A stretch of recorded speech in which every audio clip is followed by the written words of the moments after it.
even know what day it is. That is terrible. Happy Sunday. It is TLC Tell All Sunday. We are covering part 3 of Happily Ever After, the Tell All. I have some special guests joining me today. But before I get started, shout out to the live chat, Natatat, Vanessa, Better Days, Stevie, C. Cruz, Ray Della, Holloway Legal is going to be joining us from the live chat. You guys all know April. She's an immigration attorney. She's been on my show multiple times and we talk all things K1 visa. So any of your questions that you guys have, go ahead and pop that in the live chat and April will be able to answer those questions for you.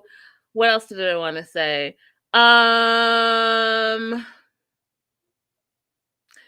Part 3 was a little less stellar than I thought. I don't know if you guys noticed, but Angela, I don't know if they put her on meds or whatever, but she was pretty silent through part 3, which I was shocked about. And we'll talk about. So first and foremost, you guys know her from season 5 of Before the 90 Days.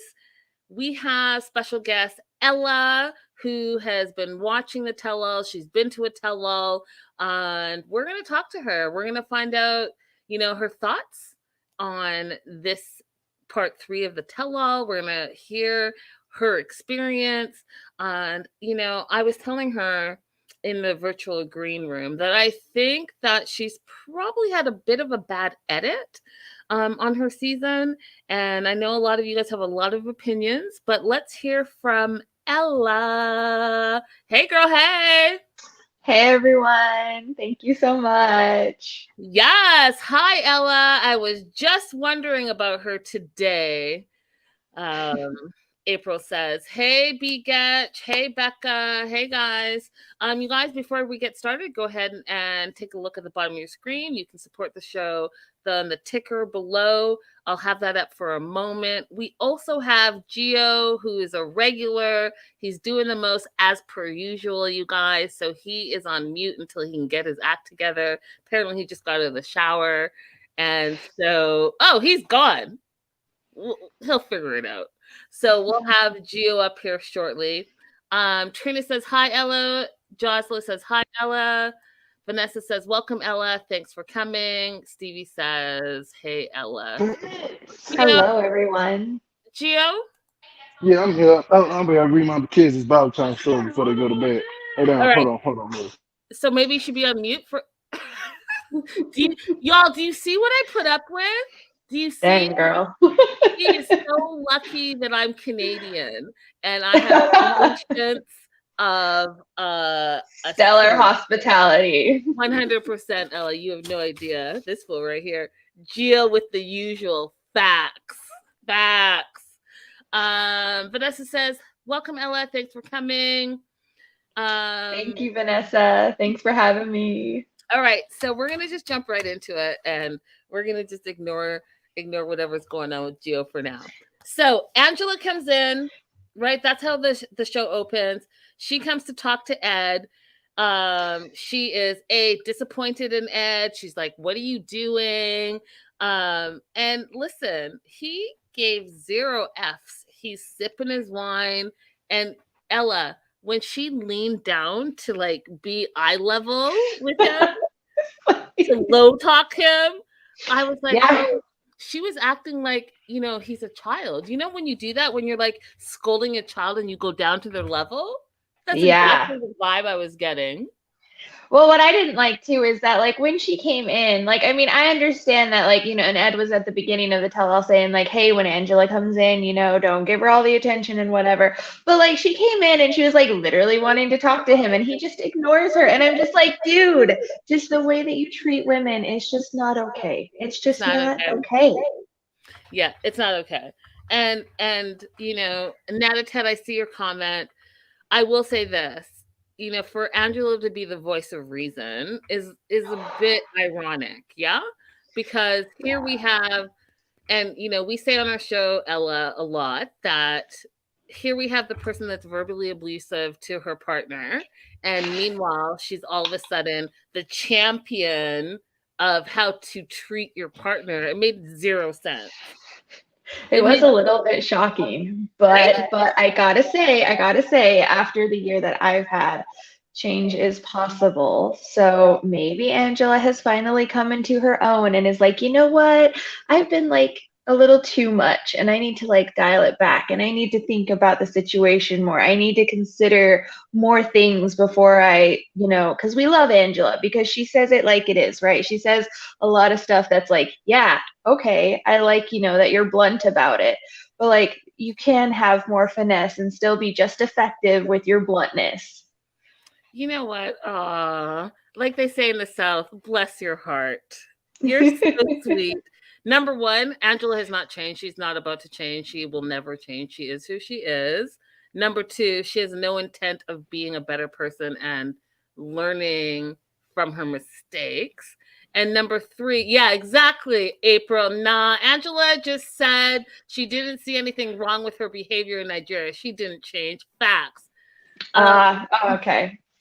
That's fair. That's a fair statement. Listen, yeah. This lady is going to be who she is, and she's shown us who she is. And the old saying, you guys know I'm terrible with sayings, but I'll try to paraphrase. But when people show you who they are the first time, believe them. And Angela has been consistently terrible and acting terrible and has bad behavior, and that is who she is. Period. Now, okay, I know you guys have a ton of questions for Ella. I wonder if I should address them now. Do you want to address them now or do you want to address them after? Sure, that's fine. Okay, so first question, Natatat. Ella, do you ever talk to Johnny and how was he with the lockdown in China? So Johnny and I are still friends. We still talk. Like he actually messaged me today. He's with his family getting ready for the Chinese New Year, as you know, is coming up on the 22nd. So the lockdown was horrible. Year, right? Yeah, it's the New Year of the Rabbit. Yeah. So, but yeah, so the lockdown was pretty bad. He would tell me about all the protests that were happening when they were happening, and he kept me very up to date on the news and stuff. So yeah, no, it did not sound like very much fun for him. Now, do you want to address, okay, so what I always say, Ella, and it's not directed to you specifically, but just in general on my show, do you think that being in a long distance relationship with someone who you end up not meeting is an actual relationship? Do you want my honest opinion? Yeah. Because I kind of have said this the whole time, like until you meet in person, like it's not a real relationship until you have like that physical contact of touch. It's like, and it's like not even, I don't know, and maybe it's more of a spiritual thing too for me, but I'm just like, your auras can't really like know each other until you actually get that physical contact, and you can't trust someone completely until you are with them in person and can watch their behavior. So no, I spent like 3 years in a wasted relationship that, was online, but like it wasn't a real relationship because we never met. So I say that all the time in the show. And so it is interesting to hear your point of view as well. Yeah.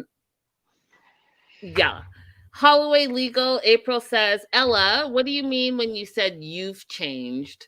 Also, I appreciated you showing us alternate spiritual beliefs in your life. Thanks. I just I just am taking a big, I made a big change in my life. And I think it's going to be pretty permanent and I'm excited about it.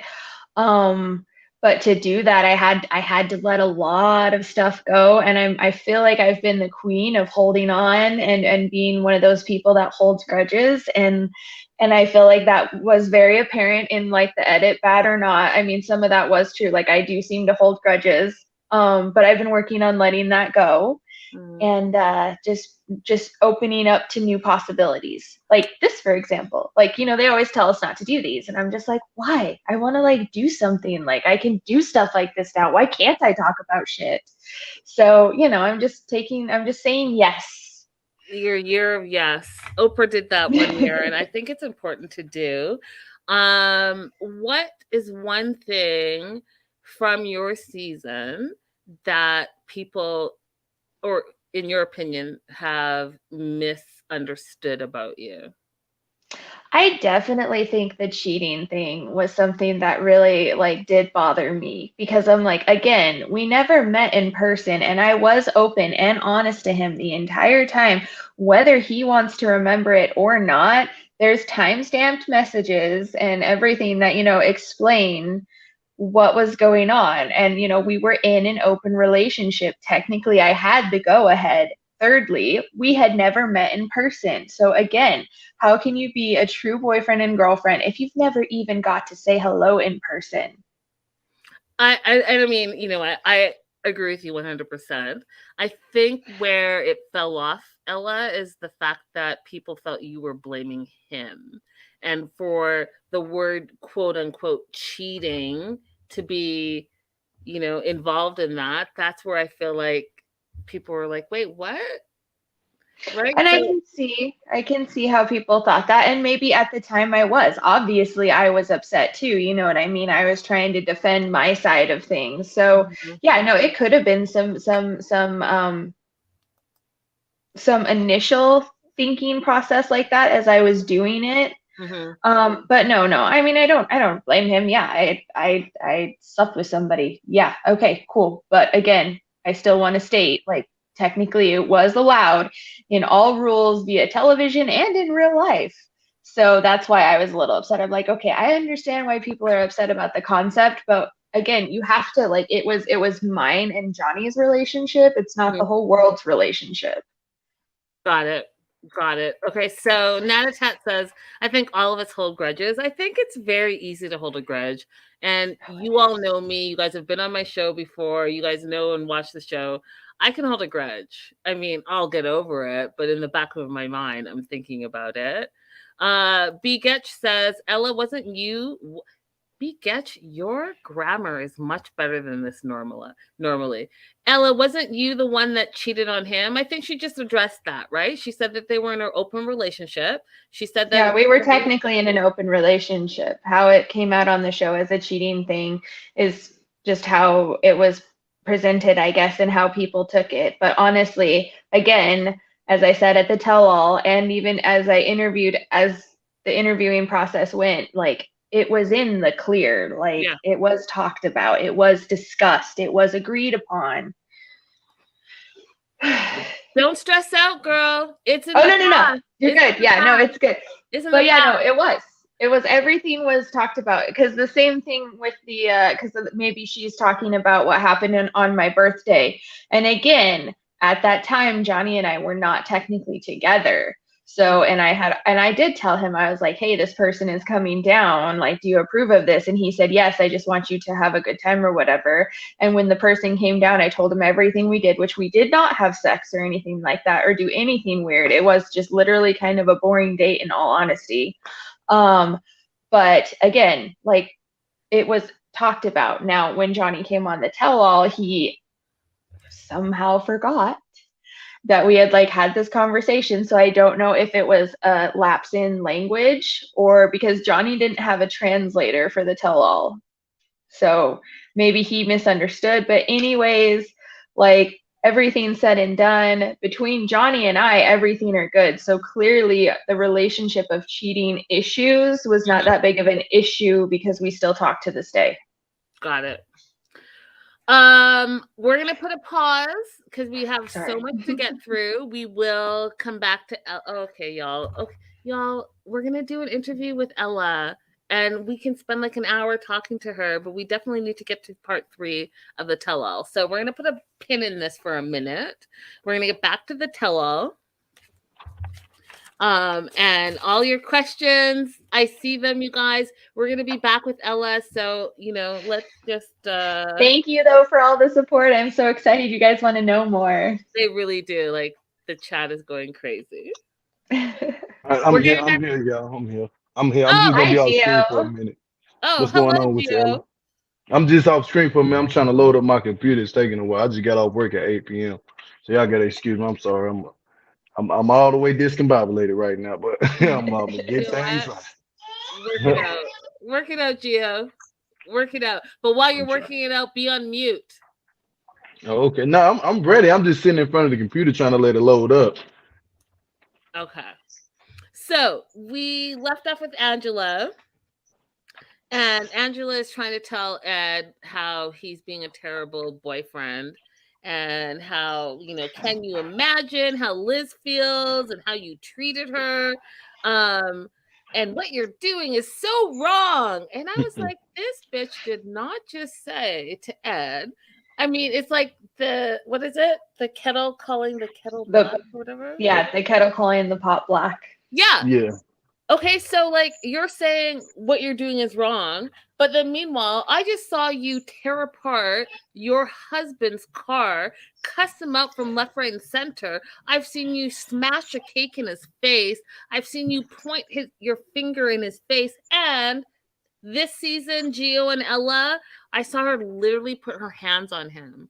So she physically attacked him this season. So what are we talking about when you're like, oh, but what you're doing is wrong? No, Angela, what you're doing is wrong.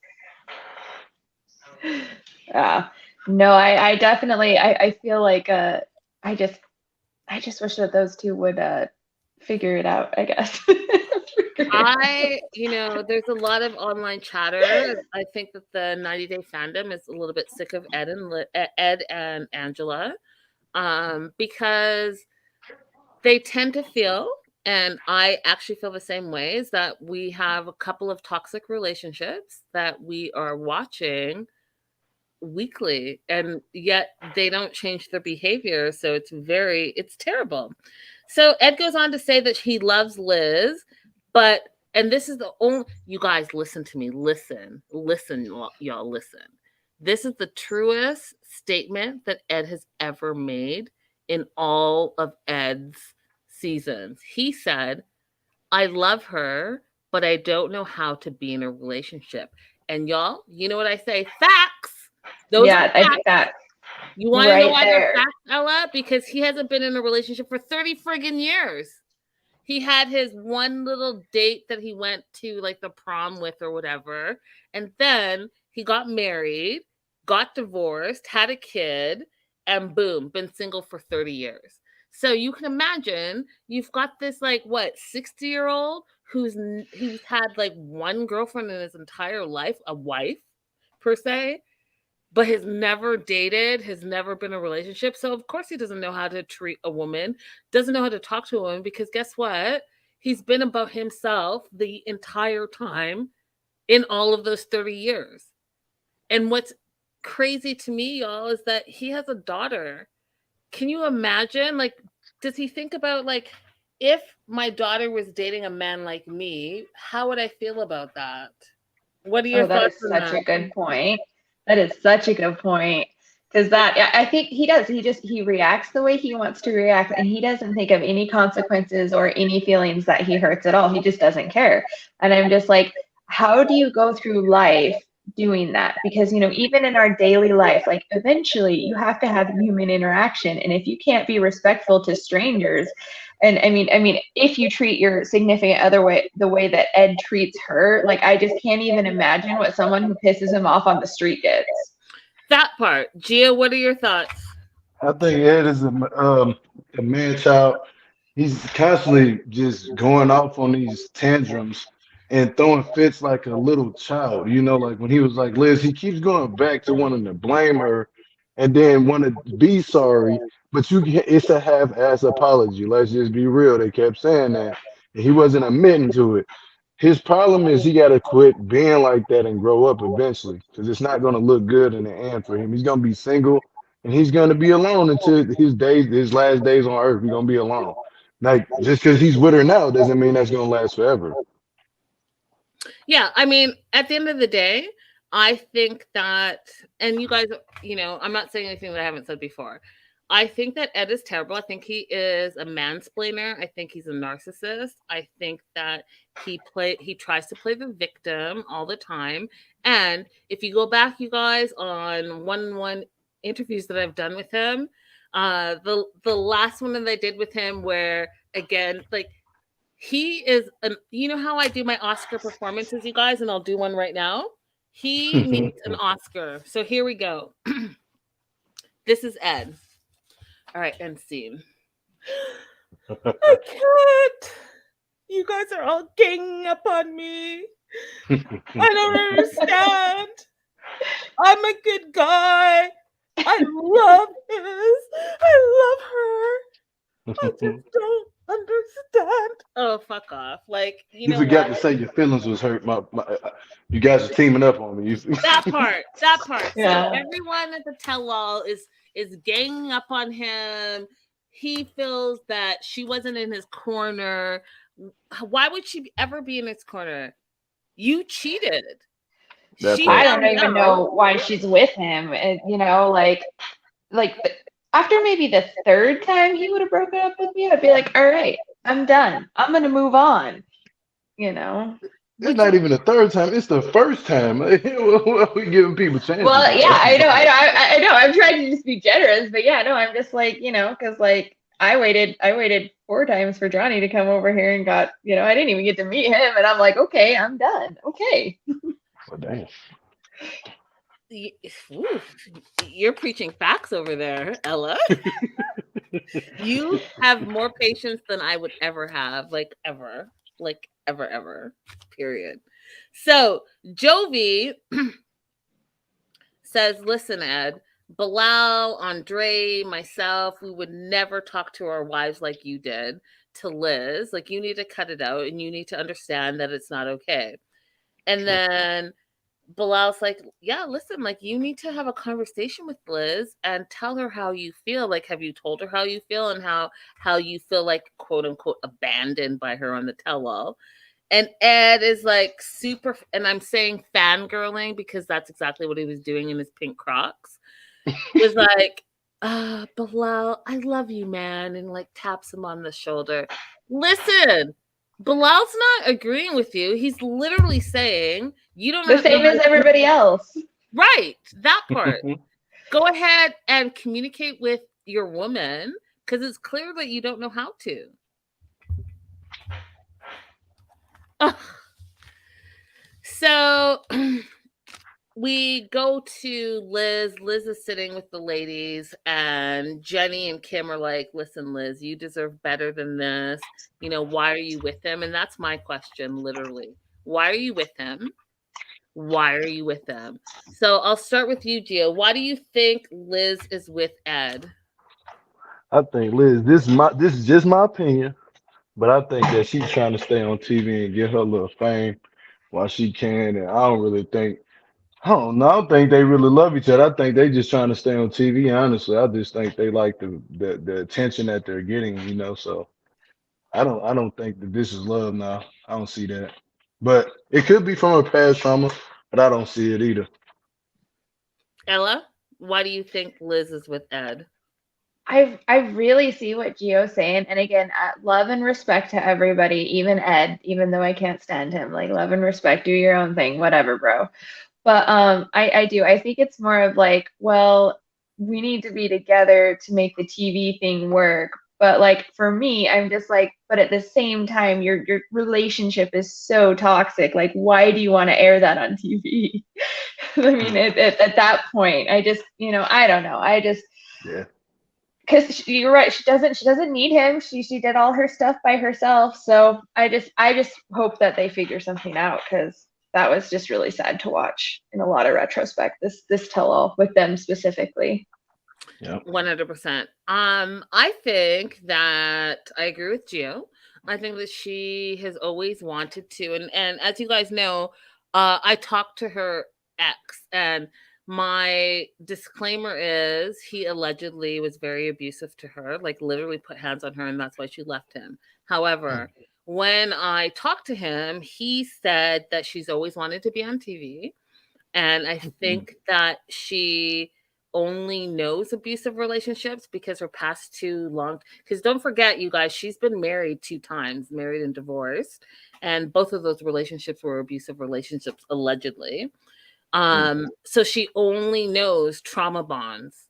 So now she has not only a trauma bond, but she has a trauma bond with someone who's on TV. She wants to be on Yeah. TV. She only knows trauma bonds. She only knows abusive, disgusting, allegedly behaviors. So guess what? She's not going to go That's what anywhere you're gonna because, listen, if I'm going to already be in this abusive relationship, I might as well make money off of it. I might as well be on TV for it. Hmm. And I'm not agreeing with it and I'm not condoning it. I'm just saying I think that's where she's coming from. She doesn't know any better. If I was Liz, I would take a pause on dating. I would go to therapy and I would focus on, hey, I'm someone's mom. And not only am I someone's mom, but I'm a girl mom. And so do I want this for my daughter growing up? No. So maybe I need to figure out what is healthy, what will make me happy, so that my daughter doesn't repeat my behaviors and end up in an abusive relationship. Because as you guys all know, children watch and see everything and they repeat the cycle, because if they don't know any better, that's all that they know. And I feel terrible that she doesn't see that. So that's my take. Yeah. I think that was very well said. Why, thank you. So we're moving on to Kim, Usman, and Jamal. And so Kim is like, I know Soldier Boy, and I know like Soldier Boy is different than Usman, but I love Usman. I may not necessarily like Soldier Boy. Um, and she's like, if anything else comes out on this tell-all, she's gonna be like the Tasmanian devil and like tear everything up. Do you guys remember when she said that? Yeah, Yeah. yeah. So here's the thing. You guys. First of all, you all know how. Okay. You all Is know this how going I to be feel. good? I feel like this is going to be so good. It's gonna be so good. So, you all know how I feel about the international superstar Usman. Oh, look, Gio, What's up? You can you cook got your me Hey, up. shit Gio. together. You took a shower. You got I'm off going to try and turn work. You this put a your little Yeah, do bit. rag I on. don't know. Oh, I'm here. holla! Hello. Just took 35 minutes, but we're cool. I guess that does look better, doesn't it? Backstage and everything. Oh yeah, Ella, that whatever you just did. I looks way figured it better. out. Are Yeah, it you looks so way proud better. of me? Yeah, I am. Yeah, I am. So listen. So, hi, Linda. Been waiting for you, then fell asleep, but I'm here now. Well, hello, Hilda. Hey, girl. Hey. So, as we all know, Usman considers himself an international superstar, right? So, a lot of Hmm. the flack that he gets is the fact that he's on a dating show that's supposed to be about relationships, long distance relationships, and marriage. Ella, you look absolutely stunning. Yeah. Hi, Ella. Hello, Gio. Multitasking. That is one nice way to put it, Sea Cruise. That part. And so he thinks that he's this big international superstar. And Ella, you may not have seen my show before, but when I define international, it means that you've left internationally. You've left your country of origin, you've traveled, and you've traveled the world. That's the only way you can be international, in my opinion. Hmm. But so he feels that he's an international superstar, and Kim, we know is a super fan, and that's how they met. And you guys, oh, What was that? you'll see in a minute. Oh, Um, okay. you know that Kim, and we've talked about it on my show, like Kim met Usman on Instagram when he brought her up on his lives and all of that stuff. We've talked about that in depth on the show. But what you don't know, and you guys know that this is about to come out, Geo, that I personally feel that anyone with auto tune can be an international Superstar. Pa, pa, pa, pa, pa. So, here's a little song for you. Oh shoot, I forgot the song I was gonna sing. I forgot the song I was gonna sing, Gio. So I'm I gonna make heard a loud screech. I don't know What's what that? you. I heard a loud screech. I don't know what you was about to play, but whatever you was about to play, it was loud. It's supposed to be loud because it's auto tune. Oh, Auto tune. Woo woo woo woo. I'm an international superstar. Woo woo woo woo. I can't really sing, woo, woo, woo, woo, but I have a microphone and auto tune, and auto tune, and auto tune, woo, woo, woo, woo. you about to become T-Pain before you know it. Rapper turned singer. Yeah.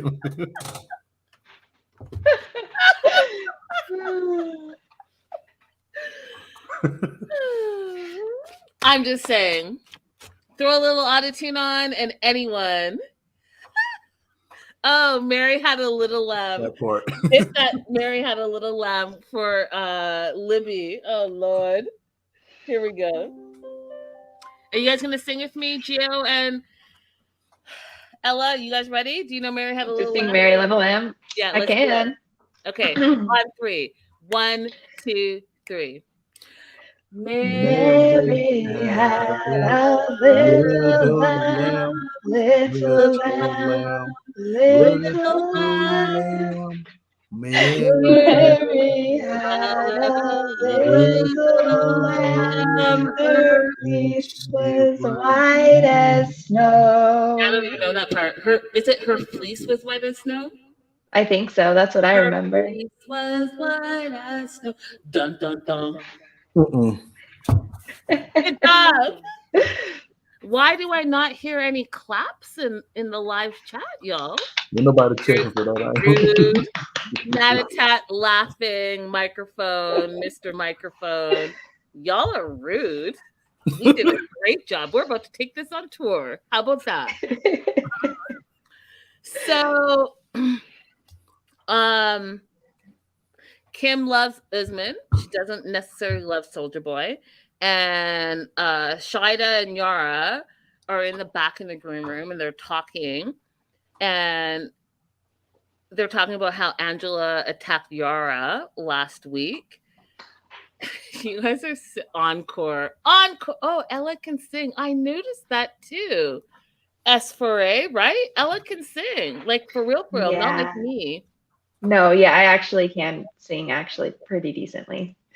I mean, I heard it, but over my autotune, I was too obsessed with my own microphone. Oh, of course. It was gorgeous what you did with your auto tunes. I did not want to steal your stage, but you asked to sing, and I didn't want to be like Libby and be like, I'm too embarrassed. I can't sing.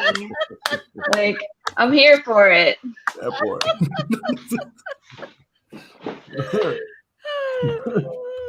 Okay, so what did you two think about Yara and Shida talking about the Angela attack on Yara? Because Yara's like, Angela's crazy. And what do you guys feel about that? Because, every tell-all, Angela attacks someone. Mm-hmm. What are your thoughts? Well, I just, for me, when that happened, I wouldn't have known what to do. I would have just been like, I can't believe that this woman is sitting here yelling at me. Like, what is her problem? But Yara is a very strong personality and I give her props. Like, you go back right in her face because that, I was proud of Yara for that because I don't know. I think Angela thinks she can get away with the world sometimes. And I'm just like, nah, bro, you gotta be like, chill. Gio? Yeah, I think Angela needs to chill out for real because she be doing too much. She thinks she run 90 days and everybody on the cast. So when Yara did want to voice herself, but you got to think about it this way too. Yara, she really shouldn't be trying to sell Shida nobody nothing either because her track record ain't as good either. But Angela, I'm just with Wait, this what? one, Angela. No, her track record ain't too good. Well, you know her and Jovi's like over there. When we seen what happened in Providencia, but we're gonna speak on that later. But Wait, Providencia, isn't Providencia the other chick from Seattle?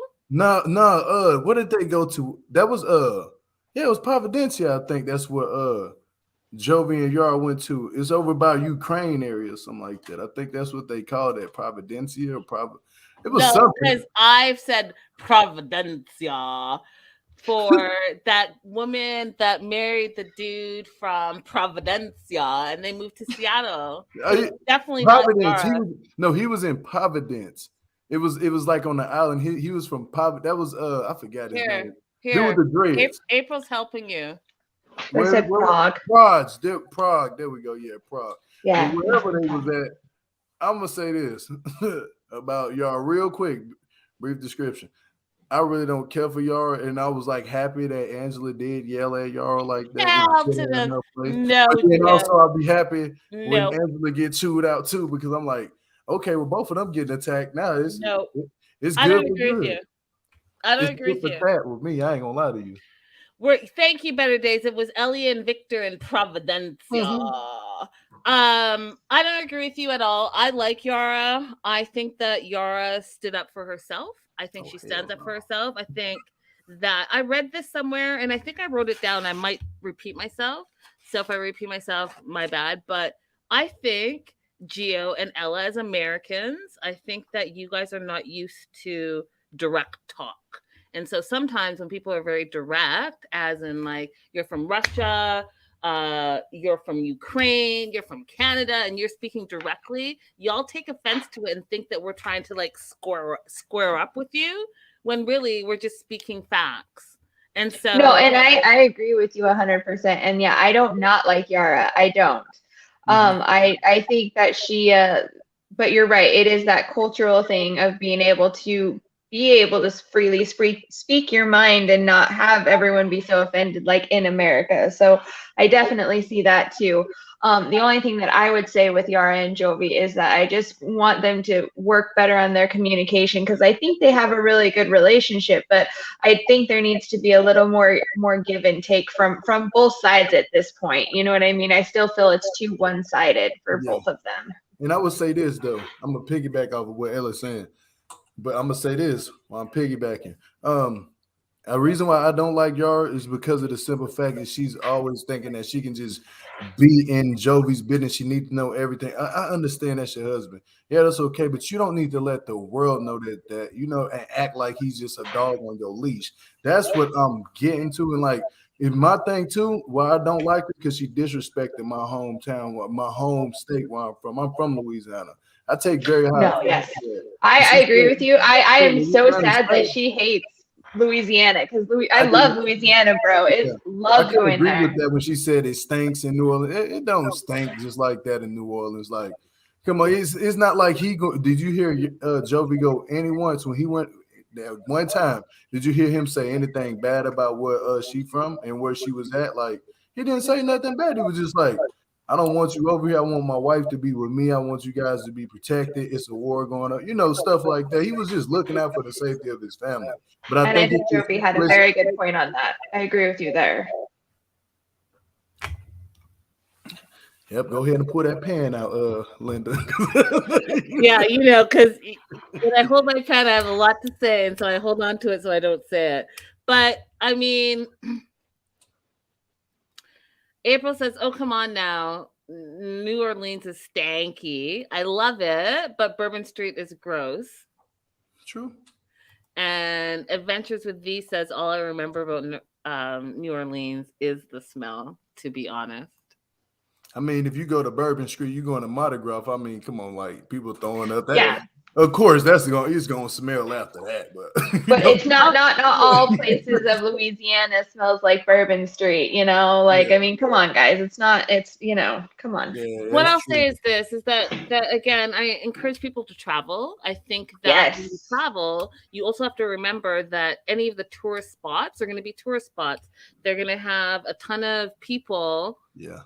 that are tourists that are told to go to this spot. So even if you come to Los Angeles, California, and you go to the Hollywood Walk of Fame, it's not going to be what you see on TV, y'all. There's going to Mhm. be the puke, there's going to be the homeless, there's going to be all of that stuff that if you want to say, oh, that's all I remember about it, well, it's because you're only going to the tourist spots. So I always encourage you to like go off the beaten path, meet someone who's from that city, or even research yourself other places besides like the top 10 spots you should go to. I should go to Universal Studios. I should go to Disneyland. I should go to the Hollywood Walk of Fame. I should go to Venice Beach. Like, yeah, you can go to all those places, but don't be surprised if it's overrun by tourists because that's where you're supposed to go. But But then then, if you don't go to like Earth Cafe or I'm trying not to give my spots away because I don't want people to go there, but like small little spots where you're going to have the actual vibe of the city, then, you know, that's on you. yeah, Yeah, no, 100% agree with you. Everywhere I've traveled, I always go there for a reason of like going to also know someone who knows the area because yeah, like you said, going to a tourist area, you get what you go for. You're going to the tourist area, you're going to get the tourist. But if you really want to know the culture of the city, like go elsewhere. And so I always like to make friends and make more friends when I'm down there because they show you so much more and then you really get to see the beauty of every place that you go. That part. I want to say this though before we jump off y'all real quick. This is what really made me not like her though. Is when she disrespected Jovi's mother. When she first, remember when they had the little thing at the bar and stuff, and they met up.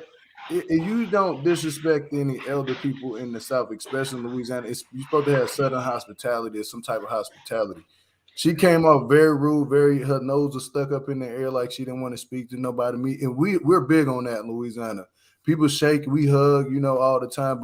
And then when your people are nice, because you ain't gonna find a lot of nice people. Yeah, they're gonna be nice, but if you be rude, they're gonna be rude back to you in Louisiana. You're gonna get that. But when people are nice to you and their family is treating you and welcoming you in and telling you, oh, you should try this. Hey, how you doing? Where you from? Talking to you, they trying to get to know you, trying to get to. She was just being disrespectful. And it's been like that with Gwen. That's why I really don't care for y'all. Well, to be honest, though, Gio, Gwen and Yar have made up, and I think that part of that was a cultural change. Coming to America is not necessarily that easy when your culture and background is completely different, Yeah, it's right? different. So Yeah. I think that part of that was language, part of that was the cultural difference. And maybe she didn't realize that she was disrespecting. I think that it's really big. Like for me, being an African, you always respect your elders no matter what, where, when, where you are. But that's not necessarily everyone's pedigree and background. Maybe she didn't know that she was being disrespectful. That is true. But, I do agree, though. In what culture do you not respect your elders? Do you all respect your elders everywhere in America, Ella? Oh, I mean, not everybody does. I get that. I am saying, like, this is my consensus. It is a social norm to respect your elders. Does everybody do it? No. So but I'm just saying, like, I feel like that's kind of nationally, internationally, like respecting your elders is important. Yeah. I would say I do. I'm not gonna lie to you. I have to bite my tongue a lot of times because there's a lot of older people be tripping on the road, looking at pointing. I'm like, you know what? I'm not gonna say nothing. I'm just gonna drive. Act like I ain't see this 7-year-old woman flick me off and call me Yeah. You just kind of just respect them and let them do their thing. It sucks ass, but I have to respect them. Well, because we're going to be there someday, what kind of do we want? Do we want people to hate us or respect us? We want respect. So I'm just like, you gotta put your time in. Put your time in. Totally. All right. So Shada and you're talking backstage. Shida decides, and I really find it interesting that Shida really, I think, looks up to Yara and gets her kahunas from talking to Yara. So she decides that she's going to confront Bilal on the tell-all about their relationship, about children, the whole 9 yards. And the funny line from Yara that I just 100% died of laughter. She said, "You call yourself Big Ed, but you're short as fuck." That was a good one. I gave her huge props for that. Listen, y'all. You know how Ed, everything that he wears is like Big Ed t-shirts. He literally has a tattoo of his own face on his body. Yes, that says Big Yeah. Ed. Like, stop it. His phone sticker that says Big Ed. Like, so when Yara said that, y'all, I fell out. Right, Stevie? I fell out because it was hilarious and true. So we go backstage and Jovi's confronting Andre again about his relationship with Libby's family. And Bilal jumps in and says, family is really important. It is important for you to be civil. That's their grandparents, and you need to like recognize that that's their grandparents, and you're going to want to have a relationship with the grandparents. And Andre literally says that he doesn't want to. And you guys know, I've talked about this too. I feel Andre is problematic. I've always been Team Charlie. I think that he, in his own ways, just like Angela, is an abuser. I think that he is isolating his wife from her family, and he is not even trying to be subtle about it. And one of the things that is crazy to me, and you guys all know because I talk about it all the time, is the fact that, yeah, okay, every family has problems, y'all. Okay? Like, every family has a problem. Every family has a problematic family member. I have a problematic family member. I was just talking about my problematic family member today. And I said to my mom, I'm really just trying to be positive this year. We're not going to talk about this specific person today because today is Sunday. It's the Lord's Day. But we can talk about this tomorrow. But every family has a problematic family member. So, and sometimes more than one. But that's not Andre's stilo. That's not where he's coming from. If you think about it, and you guys go back and watch all the episodes, he has literally fought with every single family member of hers. It is true. It's hard that he can't. Ella, including Chuck. But Chuck is his bestie. But why is Chuck his bestie? Let's use our common sense. That part, Gio. He, meaning Andre, wouldn't have a job. He wouldn't have a new home. He wouldn't have a car had it not been for Chuck. So now he has to keep Chuck close because Chuck is his ATM. But if you go back to when Andre first got here, he was 100% disrespectful to Chuck, talked crazy to Chuck, pointed Chuck out to his face, and that's Libby's dad. So 100% disrespect unless he's getting something out of it. And so I have an issue with the fact that he, in my opinion, is isolating this woman from her family. Thoughts, Gio or Ella? Go ahead, Ella. I'll go after you. I just think that I don't understand how when you come into a big family and you had a sibling or something, I don't understand how you try to isolate. I've known other couples that have done that, and I just don't think that it's healthy in the long run, because if something really terrible goes on, like, who do you call first? You call your parents or you call your family, right? So I do feel that Andre really does need to see that, at least from what we see on television. I don't know him personally. This is just in my opinion from what I've seen. It does seem that he starts a lot of fights. So I'm just like, why do you do that? Like, I mean, do you not watch yourself on TV? I watched my season. I learned from my behaviors. Like, why can't you? Yep. Because he doesn't think he's the problem, right? Which is very narcissistic behavior. He doesn't think he's the problem. He doesn't think he's done anything wrong ever. And so when you have that personality, it's hard to It's hard to get anything done. That part. Yeah. I will say this, though. When it comes down to Andre, yeah, he's very narcissistic. And Also, on top of that, he's very like conniving, very conniving. Like he'll sit up there and literally hear you for only a brief. If he wants to hear you, he will He'll listen. hear you. But he Yeah. won't. Like you notice, the only person he wanted to listen to was Bilal. When Bilal, because Bilal barely was speaking, I was like, damn, okay, it made me look at Bilal a little bit different. Now he was the he kind of was the calm, the Buddha of the situation. Let's just throw that out there. He was the calm one. But he told Ed, he was like, he brushed him off and said, "You small." You know, I was like, damn, well, you know, like he said, "You small." Like, don't you say nothing else. You just sit down somewhere. You ain't got to sit down when you can stand up and still be sitting.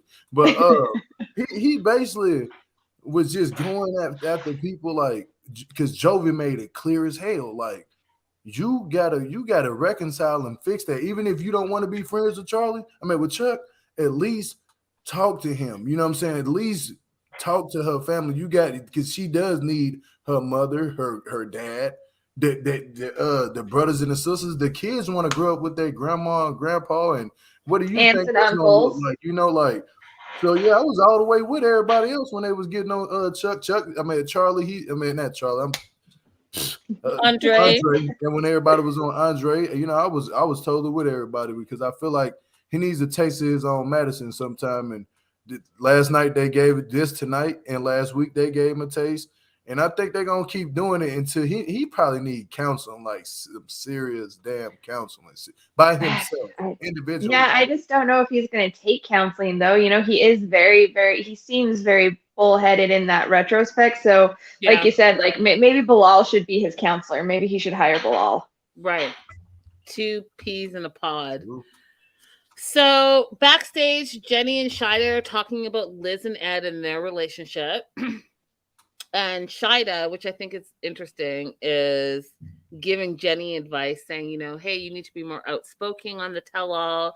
You know, I know both of us are not outspoken, but in America, you have to, or they'll walk all over you, she said. What are your thoughts on that? Because you two are Americans. Because I'll tell you what I think. What do y'all think about that? Do you have to be outspoken to live in America? You want to go first, Gio?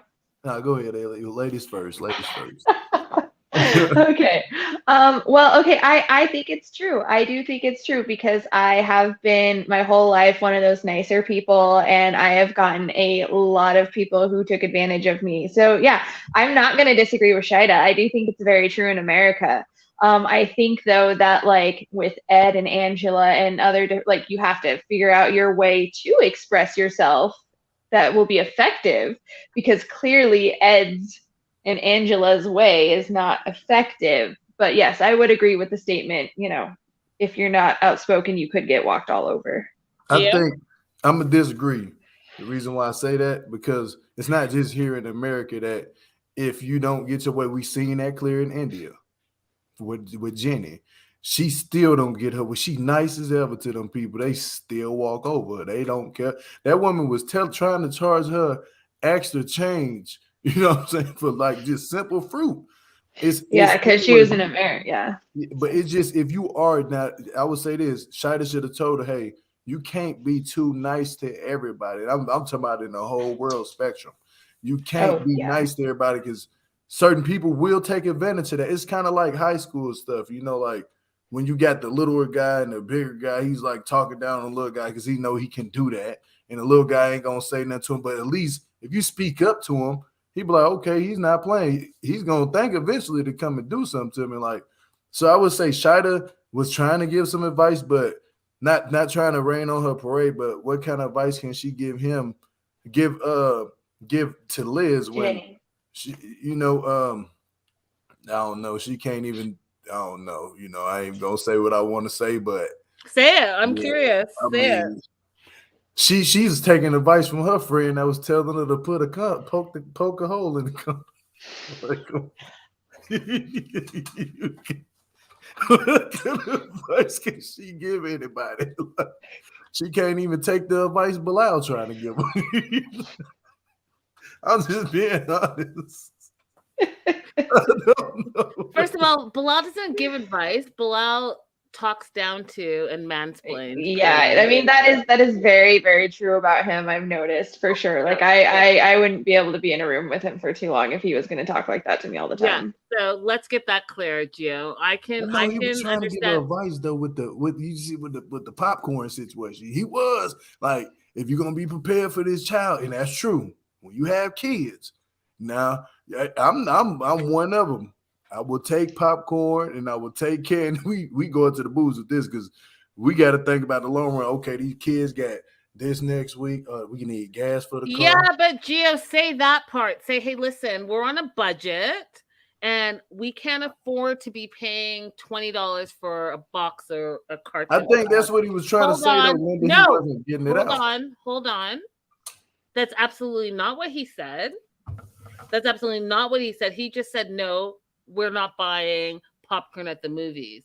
So when she's saying that she has to bring snacks from home, or we're stopping off at the corner store or wherever to pick up snacks to go to the movies, what you need to do, and I'm telling you from a female perspective, is say, hey, listen, we're on a budget. We're planning for this. We're saving for that.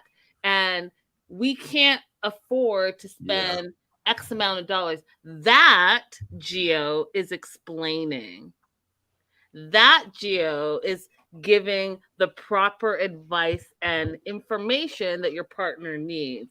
What you're not doing when you say, yeah, we're not doing that. No, you can't have that. Here, I've given you a couple of dollars. Oh, you spent it? That's mansplaining.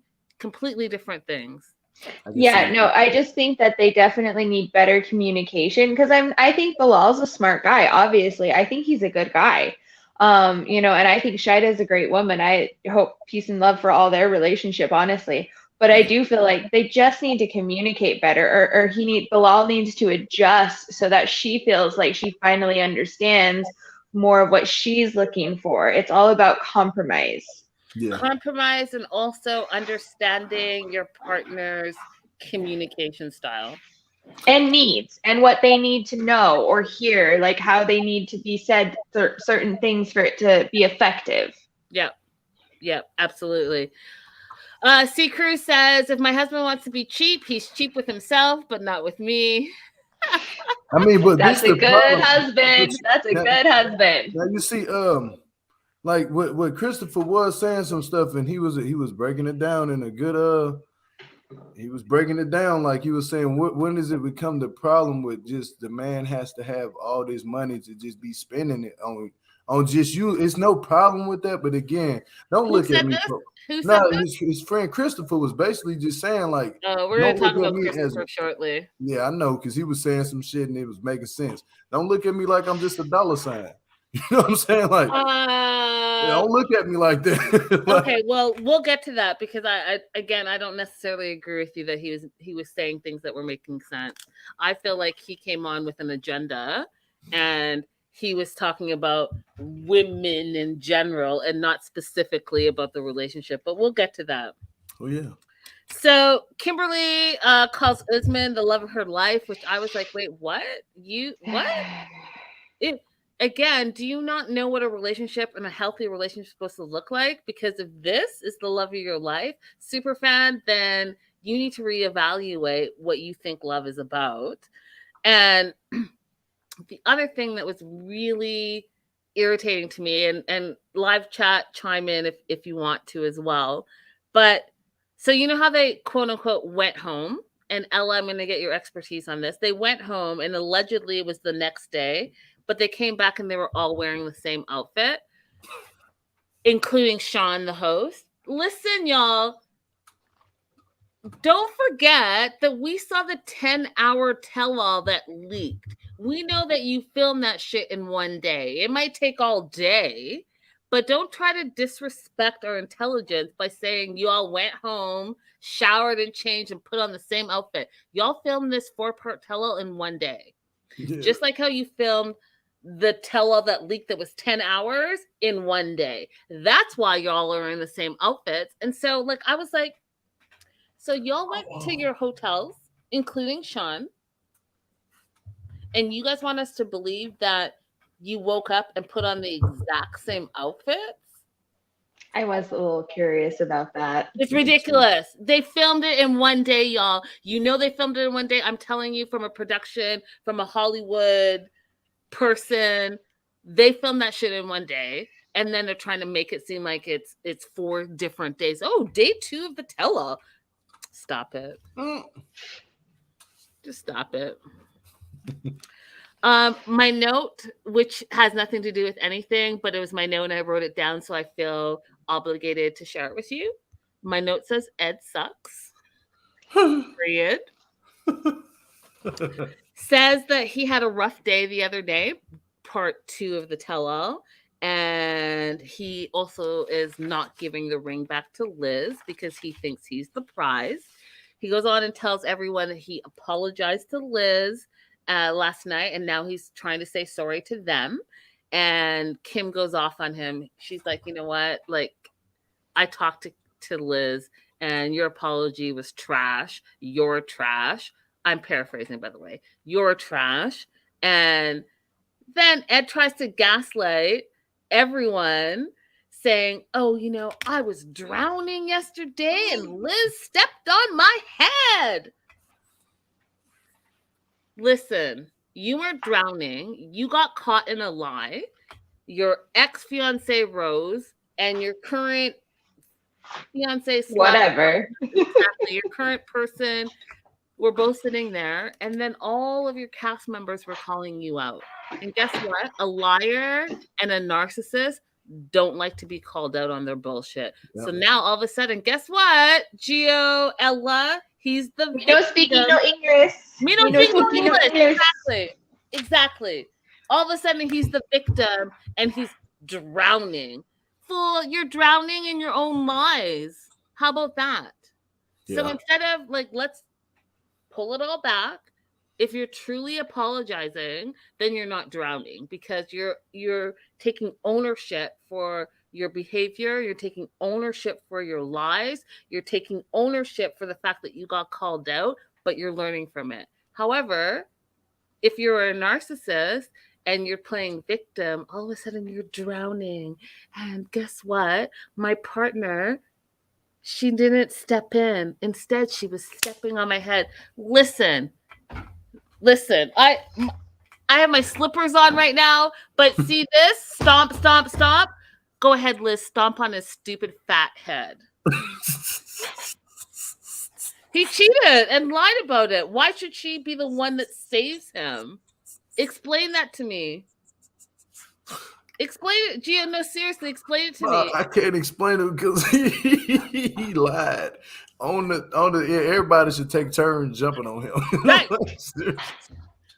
Just go ahead, Ed, and lay down and get kicked a couple times, punch 2, get stumped on, because you lied, and then he sat up there and trying to make it seem like Liz is the problem. I was just like, bro, come on. You like literally just disrespected your woman. And then me speaking no English, I swear to God, that thing, I wanted to punch him so hard when he said that. I was like, bro, like you just got caught. Like own up to it. That's all you have to do. And the ignorance of it all. Me no speaking no English, like the ignorance of it all. We talked about it last week. Like you can only be a privileged, entitled, spoiled brat to talk that way. Do you know what I mean? Like, Ed, your mother speaks Spanish. You don't. But you habla anglais. Like, you know what? It's just so Did you see how he moved his body though when he said it? He was just ignorant. No habla inglés. It was like, I know that. I have to tell you guys a funny story. So Gio and I talk on a regular basis. And my neighbor was outside walking his dog. And you know, Gio, I think, always forgets, you guys. You know how Gio is. He's been on the show multiple times. He forgets that I'm from Canada. And do you guys remember when Gio first came on the show and Gio was like, he told me that I talked funny? Do you guys remember that? Anyhow, so my neighbor's walking his dog and I say hello to him. He says hello, and I notice he has an accent. And I thought it was a Parisian accent, so I started speaking French to him. But he's from, where did he say he was from? He was from Belgium. And they speak French in Belgium as well. And so we were having a conversation, and Gio's like, "What language are you talking? What are you saying? What are you saying? Is that Spanish?"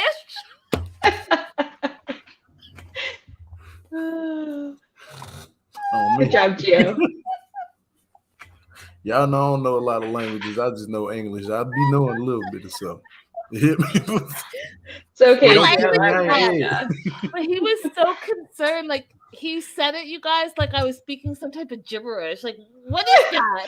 Are you casting a spell or something? That part, Ella. Like, what is that? What are you doing? Is that witchcraft?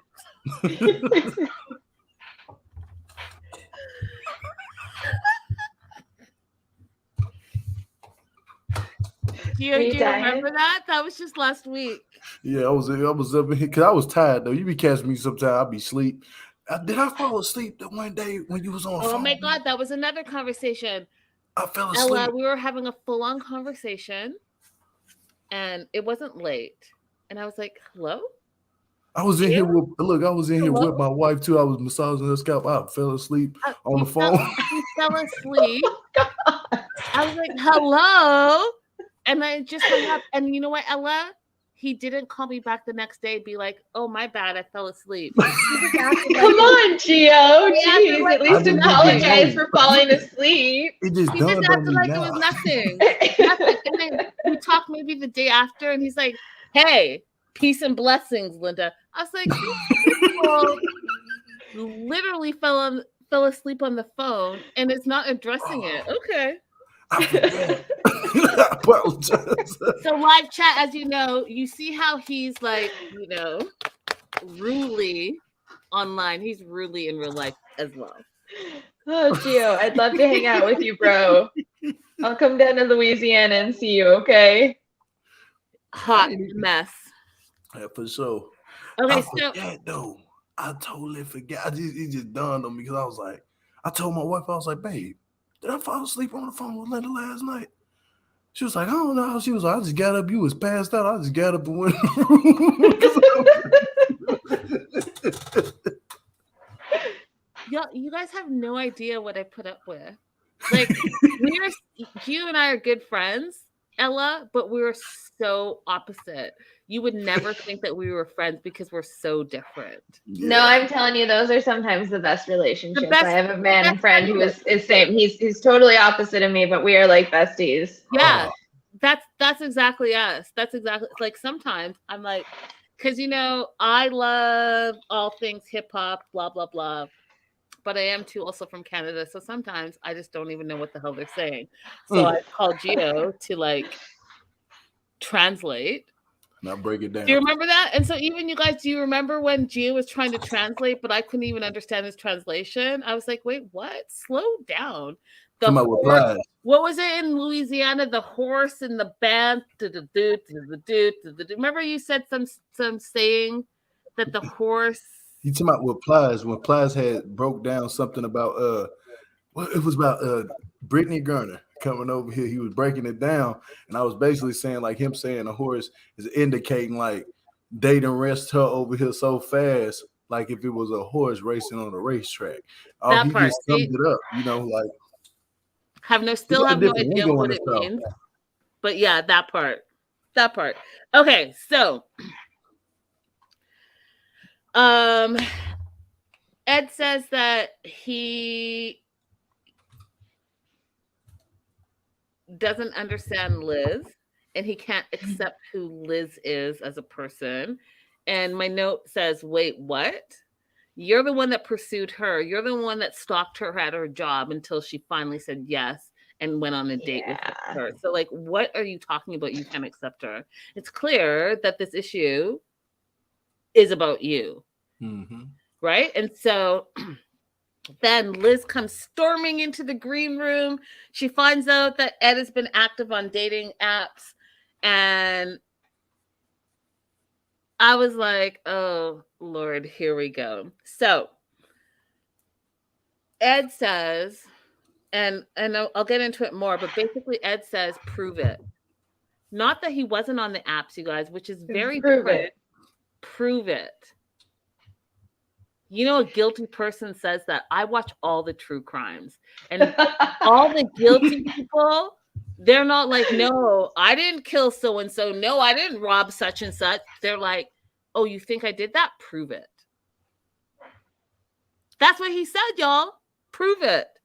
Okay, so we're gonna move on to Kim and Usman.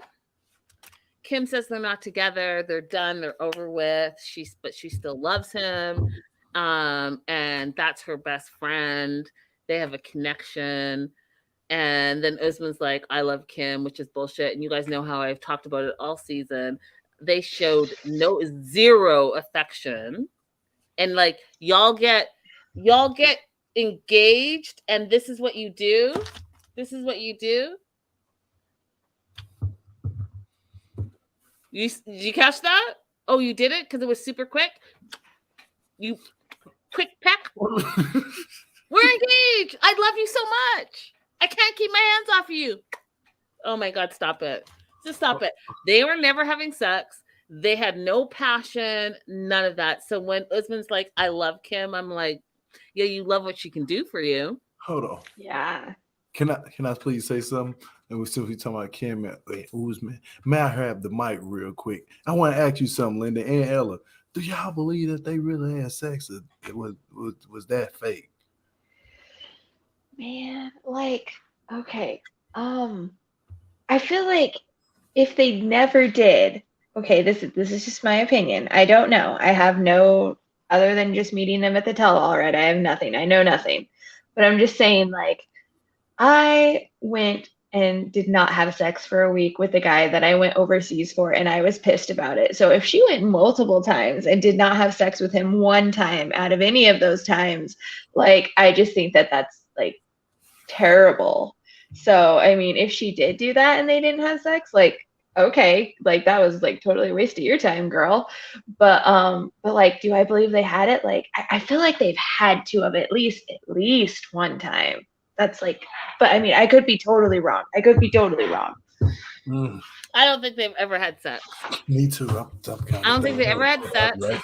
I mean, even when they're in the bed together, Ella, that first time where she was like demanding sex from him and everyone was up in arms about it, you didn't even see like them really like touching each other. I don't believe her for 1 minute. Oh yeah, no, he definitely, like, I mean, it would not surprise me. Like, I'm just saying, if it were me and I'd be in that situation, I think that's crazy. Like, I would not keep going for somebody who would not have sex with me. That part, like, for TV or not, like that part. Like, what I'm not about to do is travel halfway across the world, and we're supposed to be on this romantic vacation together, and you know, I'm not only seeing you like once a year, and we're not having sex. Like, that's stupid.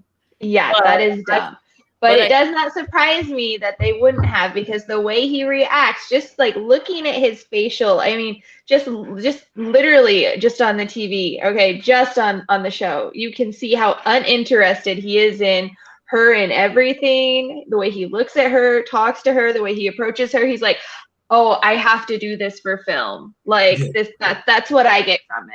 100%. And that's what I've always got. And I feel bad for Kim because I think she really did love him. And I just feel bad for her because I'm just like, I really don't think he loved you. And I think you're a very nice person. And I think that was really shitty of him. Yep. But you know, Ella, we've been here. We've done that with baby girl Lisa, right? So Usman, again, just like how he normally does, tries to switch it up because, again, he's like Andre where he can do no wrong. So he says, well, you know, he needs a child. She can't give me a child. It's all her fault. How is that her fault? She fucking told you, like, you're going out with a 50-year-old plus woman, okay? Then we're not supposed to have kids, like, past, like, 39, you know? I mean, you're, like, lucky if you start having kids at 40. I mean, 50 is not even a thing. Like, why? What? When is the age that menopause start peeping in for women? What is the earliest stages of it, like for the earliest ages for women? Well, I think it can be like 45, right? Like, yeah, I mean, so if he's thinking that she's going to carry kids, that's a no-go. Period. I mean, that was he knew it though. He knew when that. he got into it, he knew that. So like him saying that on the tell-all was, I'm sorry, it was bullshit. And I will also say this because on my tell-all that like people didn't catch, but Usman, I'm sorry, was a total jackass to me the entire time. Would not even give me like the time of day to explain myself or try to talk to him and try to be nice. And Kim's like, oh, he likes you. He doesn't not like you. I'm like, bullshit. That guy does not like me at all. And I'm just like, feelings mutual, dude, because you are an asshole and a scammer and all the things negative. That's all I got to say. I'm sorry. I have no respect for Usman. Okay, I'm done. Here's the three things that I'll say. First and foremost, I think that I want to also just make it clear that I think that your question, Gio, about menopause, it's different for every individual woman. Okay. So there's no set age. No, not a set age. Some women have early onset menopause and some women have late menopause. So it's different for every individual woman. Second of all, the thing that I wanted to address is what Ella said. You guys know me. You know that I've interviewed every single person. You name the Hollywood star, I've interviewed them. And I did a one-on-one interview with Usman, and to this day, 2023, January 2023, he was the worst interview I've ever done. He was the rudest guest I've ever had. He was the most disrespectful. And one of the things that I've told you guys, and I shared with my Patreon subscribers, and I'm going to share with you because it's been long enough now, but number one, I'm not saying I'm like anybody or whatever, but I'm saying it was clear that he didn't know I was a journalist. Number two, what you're not about to do is disrespect me on my own show when I'm interviewing you and you're like a D&E list reality celebrity. Because that was like that was the season he was on with baby girl Lisa. Number three, you all know, and you guys in the live chat, you all know that he mentions Chrissy Teigen and John Legend all the time, like they're besties, and they love him. A, they don't follow him, and B, they never respond to any of the tags on social media that he does. However, have I interviewed both of those people? 100%. Are they down to earth? 100%. So it took me a minute to process his big ego and attitude. So Ella, when you talked about how he was terrible to you, he's just in real life.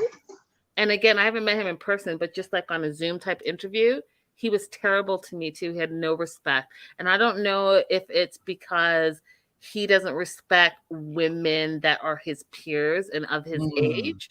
And that's why he constantly goes after older women where he thinks that he can control them and he thinks he's better than them and they look up to him. I don't know, but there is something there if you guys are hearing what I'm saying. I hear exactly what I you're hear saying. you. Yeah. Hitting the head of the nail on the coffin. So, and you know why I think that is? You know why I think that is? Because Usman is so wrapped up in himself, like he has no idea how to actually like socialize with down to earth people. Like he's just so in his head, you know what I mean? Like just from what you've told me and how I've experienced my experience with him, like he just thinks that he is some hot shit, and I'm just like here to tell you, like, bro, you're so not. Like when you get to whatever is beyond this life, that person's gonna tell you, like, bro, you dumb fucked up. No. That part, and y'all, and oh, Kayla, thank you. I always forget to say that. Y'all are the best. You guys don't forget to like. Oh, Kayla, you're really pretty. Go ahead, hit the thumbs up, y'all, for real. Handle it. Hit the thumbs up on the video. I totally forget.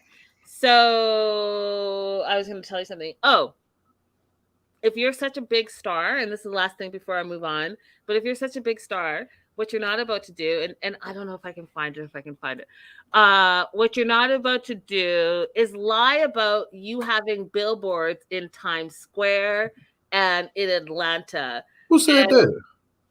Usman did. Okay, let me see. I don't know. I'm telling you, Gio, he says a lot of shit, and I'm just like, bro, how much into your own like delusion are you? Do you have schizophrenia or something? Because you talk as bad as some of my clients at my work. I was like, seriously. You got a billboard? The whole lies like there's no tomorrow. Usman tripping like that. Okay, Y'all so see, both of y'all experienced him, but I can honestly see it because of what I can't tell y'all lying. I can honestly see it. Look how hard he went in on Angela. He was the only one. No. You sit down, pick, get your seat. He was tripping. I was like, well, damn, I didn't ever see this part. And then he was tripping last night. Tonight on Yeah, like you're not hanging out with Michael. Don't you dare hang out with my how man. can I not hang That's out with not my brother? okay. we're gonna How talk can I about not that. hang out with my brother? We're gonna talk about that. So, Adventures with V said we need a Zara interview. I want to know the reason why Zara and Usman broke up. And Me Better too, Days, girl. thank you. Yes, I did do a live with IG and on IG with Zara, and she answered all those questions. You can head over to her Instagram page to see that. So we did address it. Okay, so here it is, you guys. I need you both to watch this. Okay. I've played it before. I've played it for my Patreon people, but I will play it for you guys as well because it is outrageous.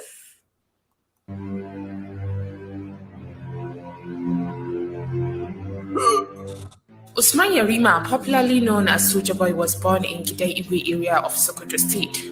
Usman Umari, aka Soulja Boy, is a reality TV personality who has starred in the popular TLC TV show 90 Days Fiance. Okay, so, and I know that the accent is thick, so I'll help translate. So she's saying, I know, Gio, I'm doing it specifically for you. This is Soulja Boy, Usman, aka Soulja Boy, who is on a popular international reality show, 90 Day Fiance. He is widely known to be a music artist. Rightly known to be a music artist. Usman is a Nigerian-based, and his accomplishments. He's Nigerian-based, and his accomplishments include becoming a musician. Peace ambassador of the U.S. Peace ambassador of the U.S. as well as the face of Ario Goodwill International. As well as the face of International Goodwill, the Goodwill Ambassador Program. He has bagged an award as Ario Artist of the Year. He's bagged an award as Ariel Artist of the Year. People Award. Soulja Boy is being recognized by celebrities. Soulja Boy is recognized by celebrities such as John Legend, Chris Brown, Steve Harvey, Michael Blackson, others. Soulja Boy. Hold on, I missed one. I need you guys to hear it too because it's so random. Hold on. Soulja Boy has his billboard at the Times Square, New York, and Atlanta. He has his billboard in Times Square in Atlanta. Ella, did you know that Atlanta has a Times Square now? I did not. Yeah. Did you guys upgrade? Did you upgrade? Apparently. With this wealth of recognition, he is qualified to be the best Ariwa international act. Congratulations, Soulja Boy. Lord. The lies. I can't with Usman. Like, I have zero respect for him. Like, I can't even. Who did that video? So apparently he was up for a new award. I guess it's called the Pandora Awards. And we talked about it on my Patreon. It sounds to me like Usman wrote what he wanted them to say. Oh, I'm sure he did. He wouldn't have done it if he didn't have control over it. That's his personality. That part. Was that Atlantic City? Apparently, Atlantic City is really moving up in the world, so we better go check it out, yo. I just was like, you know what? If you're gonna lie, at least do your research so you don't sound stupid.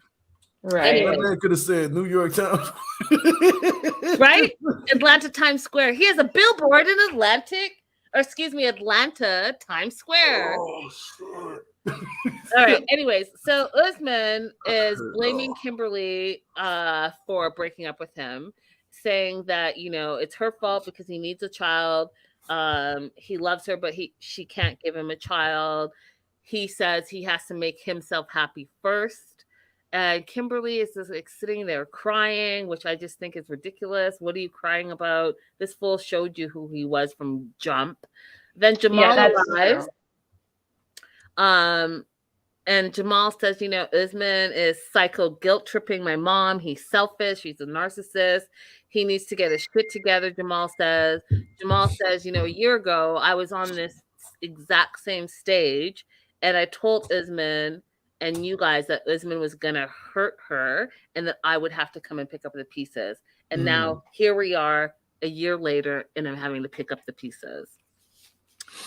And then Kimberly... and again, Kimberly and Ed are very similar in this, which I just think is weird because you know how Ed is always like, oh, well, I broke up with Liz for the 10th time. I broke up with Liz. Kimberly's like, well, I broke up with him. He didn't break up with me. No one cares. Okay, and secondly, I do just want to point out that in the actual episode, yes, she does break up with him, but then like 2 seconds later, she literally goes back to apologize, and Usman's like, "No, I'm not having it," and he leaves. Like that's how it went down. So to be fair, the only one who really had control over when the relationship was over was Usman, and I feel like the world could all see that the whole time. Yeah, true. Honestly. Lori said, I've been to Atlanta. I miss seeing Times Square, though. Oh, bummer. Oh, that's funny. So Jamal goes on to say, he feels that Usman guilted her into breaking up because he basically didn't want to look bad. And he loved her for what she could do for him. And those are all facts, you guys, because Kimberly, he never spent one dime on Kimberly. She paid for every single ticket to Tanzania. Tanzania, is that where they went? Yeah, Tanzania. To Nigeria a couple of times. The PlayStation, the friggin' MacBook Pro. book. Yeah, all the things. The chain. You forgot about chain. the chain. Oh, yeah, the Soldier Boy and then chain. every t-shirt that she had silk screened with his stupid face on it. Hashtag whatever Soldier Boy or whatever his stupid shit is. She paid for it out of pocket. And, she helped promote him this entire season, period. She didn't even wear proper outfits. And look how beautiful she looks in proper outfits. Oh, I know. She's gorgeous, isn't she? Like I said, I think Kim is the sweetest heart, the sweetest lady on earth. And I am. When I met them at the tell-all, I really did not talk to Kim. And then when I found out at the end of the show, like they finally broke up, and I like sent her a message and I was like, is it still like, are you broken up? Because like I can't be friends with you if you're with Usman, because I don't respect you. I don't respect him at all. I respect you too much to bring that drama into it. So I just won't be friends with either of you. But I think that she is great. So I really hope that she is recovering. And I do have to say, like, peace and love to Kimberly all the way. Usman definitely can rot in the deepest, darkest hole possible. So Ed jumps in because Ed feels like he's the voice of reason. And Ed says that Usman is using Kimberly, that he's only concerned about his reputation, about his music. He's an opportunist. And then Usman's like, I'm not scamming Kimberly. I'm not scamming her. And I hate when Americans say that. And then Andre's like, well, looks like a scammer, acts like a scammer. You're a scammer. What did you guys think about that when Andre said that? If the shoe fits. Yeah, the shoe fit do weird, but weird. But when Andre spoke up, I was like, you need to not say nothing, Yeah, I mean, yeah, Andre probably shouldn't be the one to be bringing it up. I was like, Andre, you shouldn't bring up nothing because you didn't get with Elizabeth. You done came all the way from Moldova. And they got with Elizabeth, got her pregnant. You done sealed your green card. Your best bet is just to keep quiet. Because when you open your mouth, I'm going to look at you the same way. Like, well, you need to look in the mirror, too, because you done broke her family up. And you ready to take all them back to Moldova right now. So, Andre, be quiet. Next time, for real. Oh, yeah. Gio, I think you are so awesome. I love this. It's random. So this is a side note. My note says, and again, it has nothing to do with anything, just a note, so I have to read it. My note says, ugh, Angela's aging hard and fast because I saw a photo of her that someone DM'd me of her cameos that she was doing with with Michael. And let me see if I can find That it. boy Michael head big as hell. I ain't gonna lie. Okay, but look. It's shining off the light and everything. Oh shit. I think I have to do it like this. Yeah. Okay, Damn, they make a perfect couple together. Oh my god, stop it. Well, you got to give them a little props. At least they actually lasted longer than, Usman and baby girl Lisa. He's still with his original person. Okay, so pre-surgery and all of that stuff, this is Angela, and this is only like a few years ago. Look at her on the tell-all, and look at her right here. She's aging hard and fast, period, in my opinion. Yeah, I think she looked better. I think she looked better when she was bigger. I don't like this look on her right now. I really don't like this look. I liked her when she was bigger because she was way more comfortable about herself, confident about herself. She spoke more clearer. Now it's just like, I'm tooting my own horn. I know I'm the shit. I done lost all this weight. Ain't nobody, like, come on, man. Angela made herself look bad, and then she made herself look bad. It's not even a fact about the surgery. It's the way she's presenting herself while having the surgery done. And, like, she's trying to act like she's better than everybody, kind of. And that makes her more ugly than anything. Like, stop doing that. That part. Work on your inside, not just your outside. So Jamal goes on to say, you worked to Usman, that you worked my mom. You only came on here to stay relevant. You played my mom. And what you need to do is stop over talking me because you're trying to justify your bad behavior. Then Kim jumps in saying that she doesn't feel played. She's 100% on the defensive and she's in denial, Shada says. She's like, you know what? You love him, which she does. She does love him. And I've told you guys this before. It's like this. You all know I love Drake. If Drake came into my DMs or put me up on a live on his Instagram, I'm going to be all fangirled out. And then if Drake flew me to Toronto to hang out with him and all of a sudden I'm dating Drake, 100%. I'm going to be like, oh my God, I love Drake because I've loved Drake before I even met him. Same thing for Kimberly. So she's on the defensive and she's in denial. She loves him, but she loved him before she even met him. And it's not love like I'm in love with you.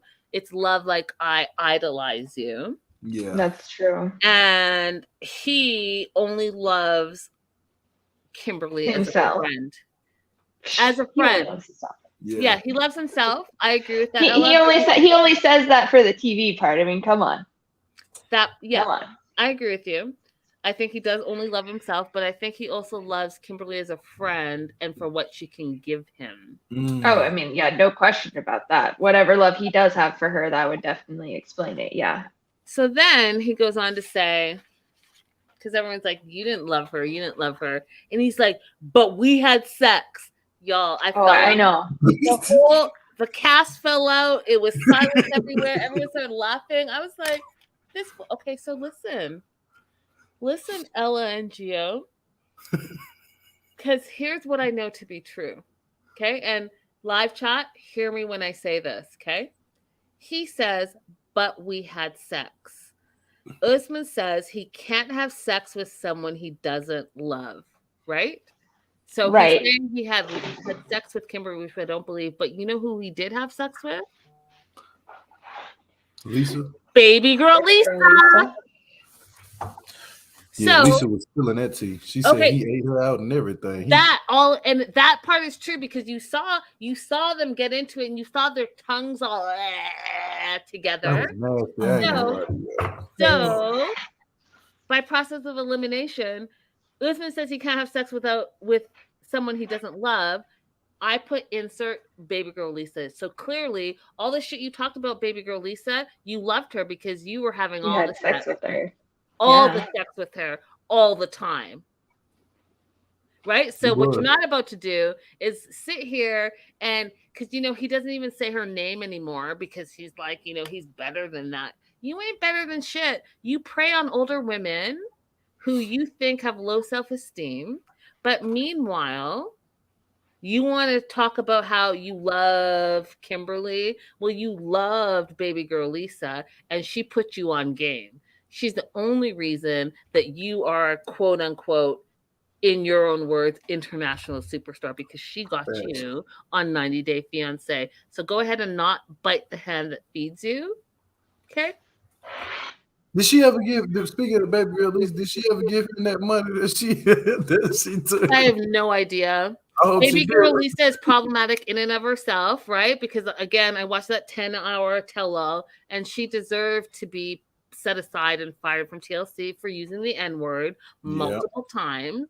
So I'm not defending her. I'm just saying he's no better than her. Oh, but I ain't gonna lie to you, Linda. I heard that was it was. I'll tell you about that when we get off the live because it was something deeper.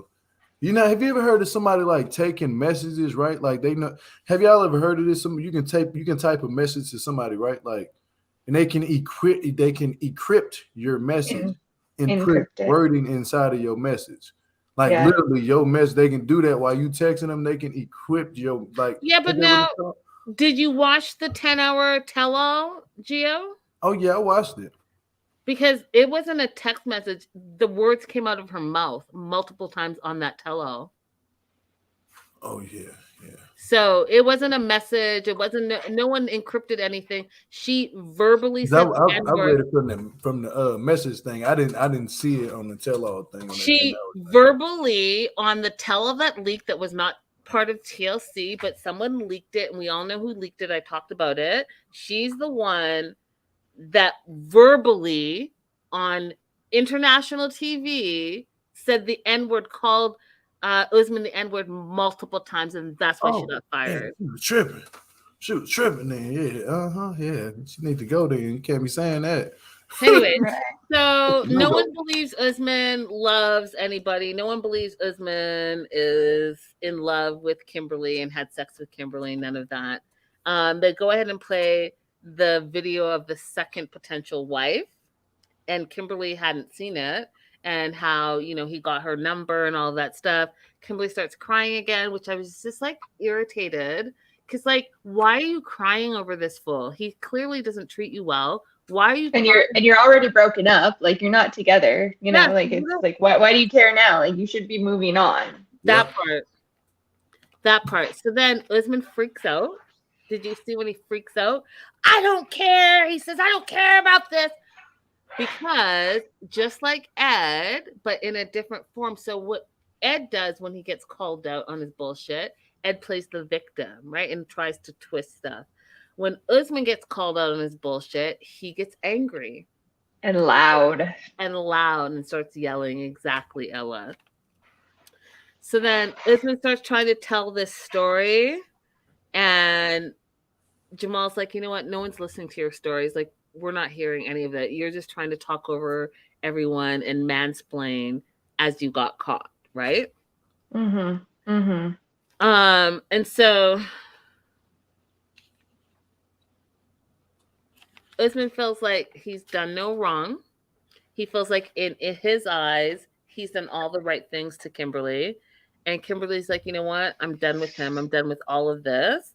I'll always support him. I'll always be a super fan. She's crying again.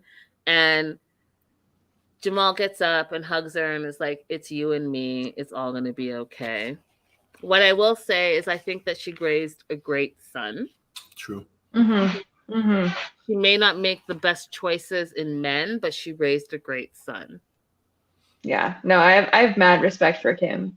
Yeah. Especially after meeting her in person and going through what I've been through with her, like mad respect. Yeah. And I'm so glad that she's finally seen the light, is all I could say. But the only part is, though, Ella, it's funny that you say that because backstage, she is talking to the rest of the cast members and she's like, well, I don't care what you guys think. I know that Usman was in love with me. I was like, are you delusional? Like, what does in love look like? to you? Yeah, I will say that she definitely, like, that's why I feel like I don't think she sees at all that he used her. I think she really does feel that he loves her. I think she feels that down true to her core, because it was the same at my tell-all. I was like, Usman could do no wrong. He was a great guy. She really, really, really loves him, and I just feel very sorry for her because it's really clear that he had no love for her. But she's rattling the fence with that, because it's like, oh, she know he don't love her. Then, oh no, I'm gonna defend him because he really does love me. If he says if he says she's looking at the love, what he say? Oh, long as he says he loves me, that means he loves me the same affection and way that I love him. When that's not the case, Kimberly, I don't think she fully has seen the light though, Ella or Linda. I think she probably still talking to him to this day. Oh, she probably is, probably every day hoping that they will get back together. Because remember, I she hope was for a her fan sake it first. doesn't happen. She was a fan first. Remember, she was a super fan before she And got then a with him. potential girlfriend, and then a girlfriend, and then a fiance. But that's why I can say I think Usman used her for that to get back onto the show.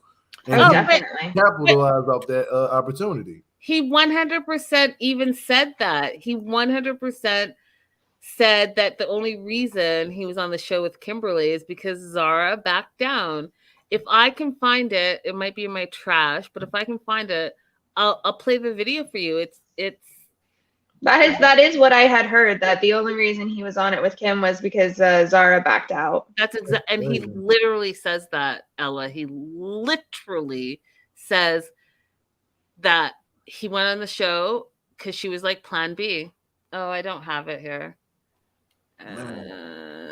He basically just used Kimberly. That's all it was, just to get back on the show. Yeah. I wouldn't even say he used her for like the stuff like that. That she was just so super fanned out. She was just buying stuff from him. You can't, Kimberly, you got to realize this. You cannot buy people love. You just like you can't buy their love. You can't buy their love. So No, I think she lost out on that. I think that was her doing. I don't think he necessarily asked like, "Hey, give me a PS5 and I want this." I think he was just like, "Yeah, come on over to Africa." You know. Oh yeah, no, I definitely agree that he was just riding the wave. Like, I don't think he initially planned to do as bad, but yeah, definitely riding the wave. I want to see this. I'm so excited. I actually wanted to go on TV with Zara. She had, like right now, she still have the contract in her hand because I love being on TV. Oh, he admitted it. So let me just play that again for you guys, because it's a really quick video. I just need you guys to really and watch what he says, okay? Because the comment up top says, sad part, he doesn't give a fuck. He really doesn't. He wanted Zara to go on the show, not. I actually wanted to go on TV with Zara. She had, like right now, she still have the contract in her hand because I love being on TV. Damn!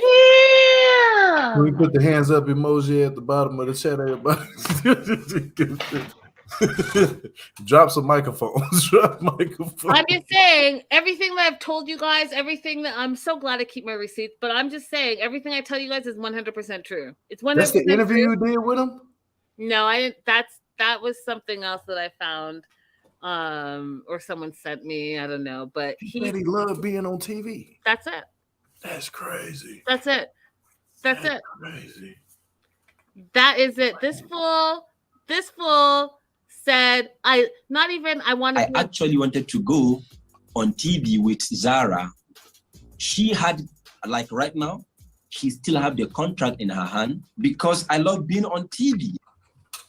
So he didn't even say, you guys, that he loves Zara. No, he just wanted to be on TV. He just wanted to be on TV, which makes sense because, like you said, his music is not that good. I'm sorry. I feel like I sing better than him. I'm sorry. He's not an international superstar. If he was international, and you guys know that I'm African, so you guys know that last week in Ghana, they had the Afro Fest, and every single Black celebrity, A-list, B-list, C-list, Z-list was there and performed. And was Usman anywhere near it? Was he even invited? Probably not. Have you ever even seen him do a concert? stop. Don't listen, you guys. Don't get me started. We have so much more to get through. Don't even get me started. So Ed's backstage, still playing the victim, still gaslighting. Jenny tells him, and you guys, I laughed when he said this. She's like, I don't even understand that your relationship is weird. I know, he was so rude to her. And I was like, she said one thing, it wasn't even that rude. Like, But what the heck? But it's true. Your relationship is weird. Makes no sense. Yeah, it is weird. I laughed so damn hard when Jenny said, you know what, I'm starting to like you now, Jenny. You know what I'm saying? Like, Jenny was saying some shit. She said, your relationship is weird anyway. But she was like, yeah, they would not accept you. You couldn't even get, he was like, visa. Like, where did they find him from? He was like an Indian. She was like, they wouldn't even give you a passport. Like, I know, that was Jenny, like, freak yeah, bro. I was like, you go, girl. They wouldn't even give you a visa. So Jovi sticks up for Jenny, and again, he tries to explain to Ed how he shouldn't be talking to women the way he talks to them. Which, you know, again, Period. Like, it's sad, right? Because the 32-year-old is telling the 60-something-year-old how he should and should not treat women. It's sad to me. And then Jenny gets up, and it was my favorite line.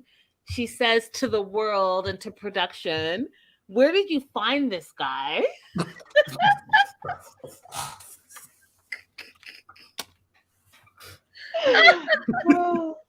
I died of laughter. So Shada's trying to be the voice of reason to Liz, says to her, you know, I see you're alone. I want to make sure you're not alone. You need to teach Ed how to treat you. And I was like, that is not going to work. Ed is 60. He's not learning any new tricks. Again, since the top of the show, I told you guys, this fool's been single for 30 years for a reason. 30 years. Damn. Not 3 years, not 10 years, not 5, 30 years. Single? 30 years. Y'all. Because nobody wants to date him because he's a jackass. No, he was. I'm talking about he wasn't like just having sex with just women like at all. Can he even get laid? I mean, honestly, would you sleep with him if you were a woman? The way that he goes up to talk to women, period. I mean, seriously, put yourself in a woman's position, Gio. Would you have sex with him? I'll look at him and be like, yeah, I think I'm a date woman. I mean, let's be honest here. He may think he's the prize, but he is not. And you guys, listen, he's just, no, he's not the prize. That's all I have to say. He is definitely not the prize. And I mean, and it has nothing to do with his appearance, honestly. I mean, yes, he's a little interesting looking or whatever, but I mean, it's the way that he acts. His attitude, seriously. Yeah. His attitude makes him worse, in my opinion. She said he might look a little bit funny looking. I did not say that. Did I say that? What did I say? I just interesting. I don't know. Listen, Ella, happiness. Ella, don't feel bad. Don't feel bad because Ed is Ed. Ed, I mean, if I'm gonna have to bring it up again, I will.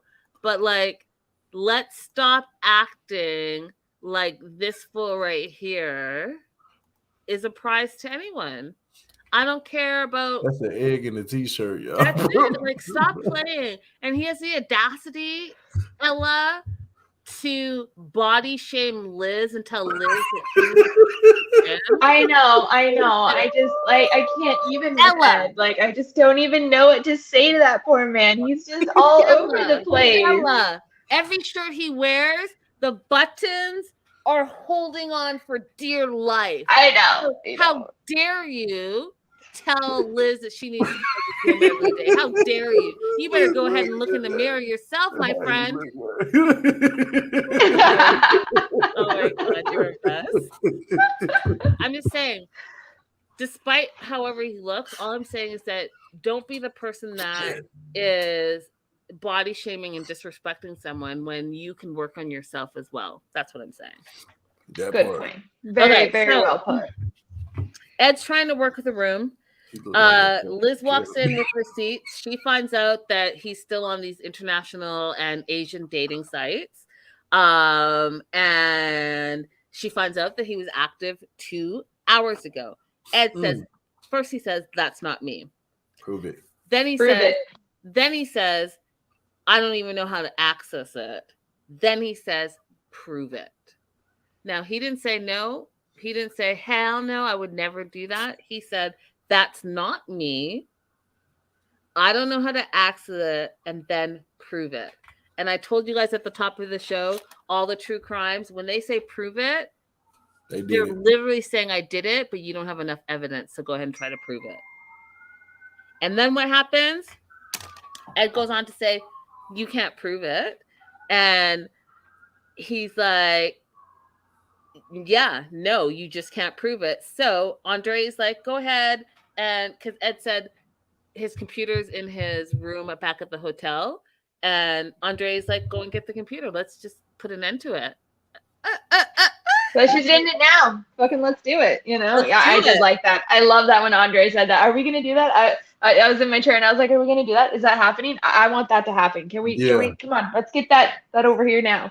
That part. Go ahead, producer. Jump in the ride chair. Jump in whatever the production vehicle.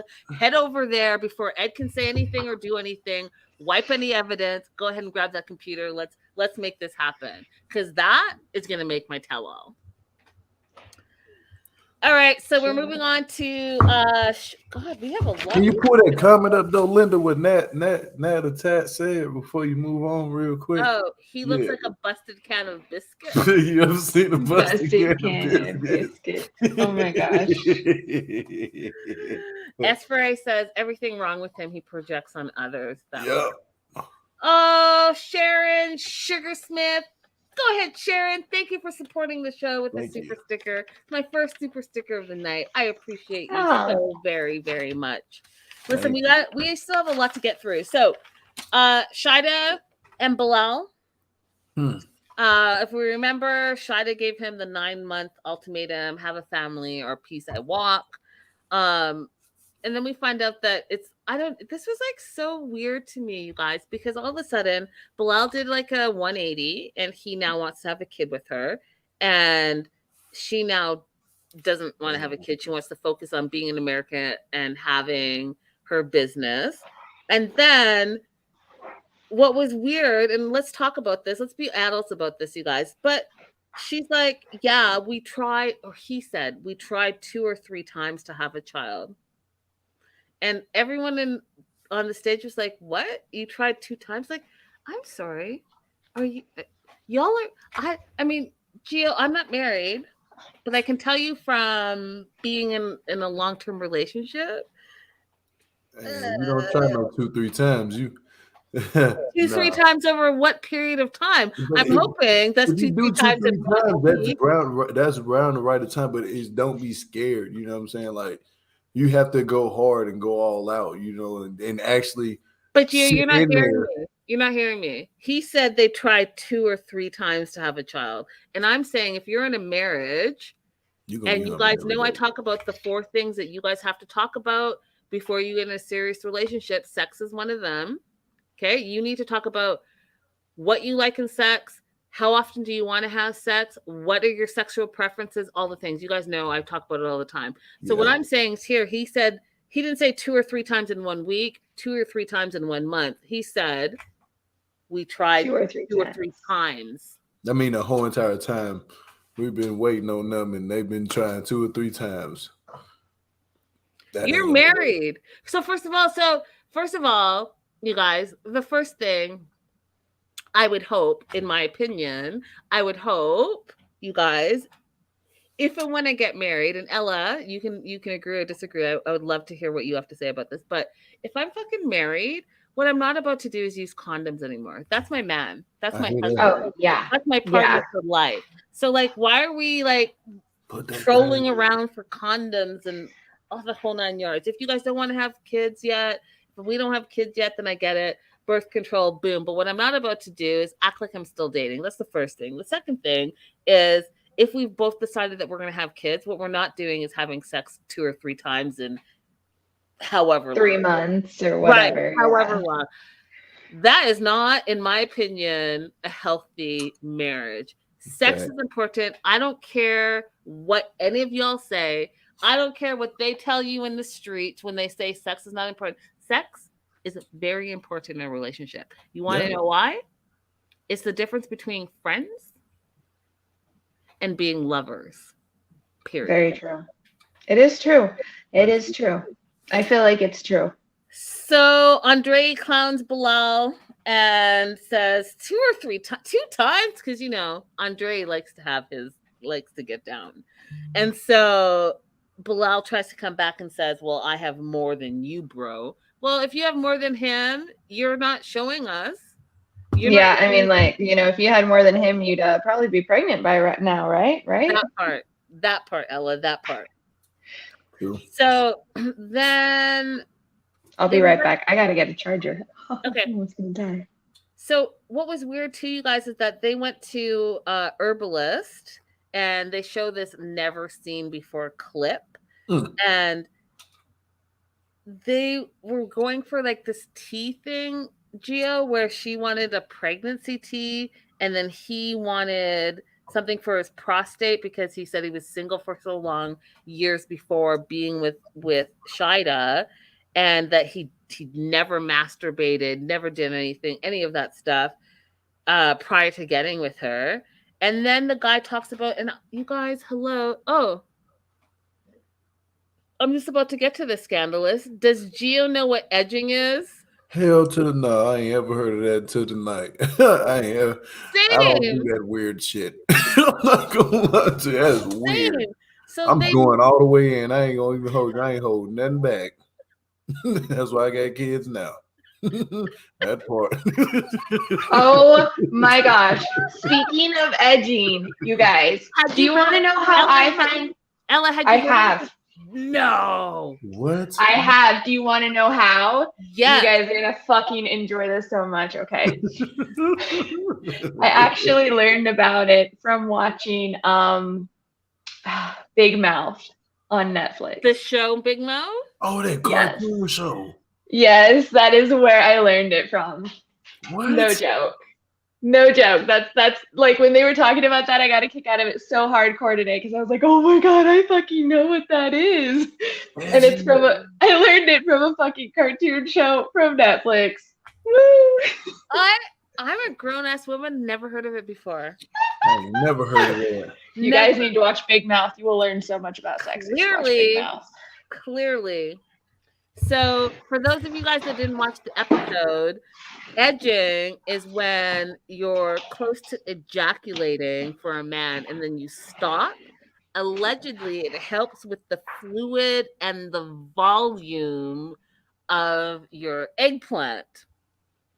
And therefore, I think that was dumb as hell. I don't even think that's true. I think that was the damn lie. Yeah, I don't know about like that part of it being true because like obviously in Big Mouth it was that man had one a day vitamins behind him. Don't act like you didn't see the one a day vitamins behind him when he was explaining that shit. Right, come on. This ain't no sex class. Allegedly, if you do this edging, you have better chances of becoming pregnant. Now, when they went to the cast, like me, everyone was silent because we're like, we're grown. How do we not know about these things? But you guys, there was a ton, like I told you guys when I watched Love in Paradise that last season, there's a ton that I learned that I did not know. So it's clear that there's a lot of learning I still have left to do. The only person that knew about edging, which I was not surprised by, and were you guys, was Andre. He knew exactly what edging was. No, I wasn't really surprised, honestly. Yeah, I wasn't surprised at all.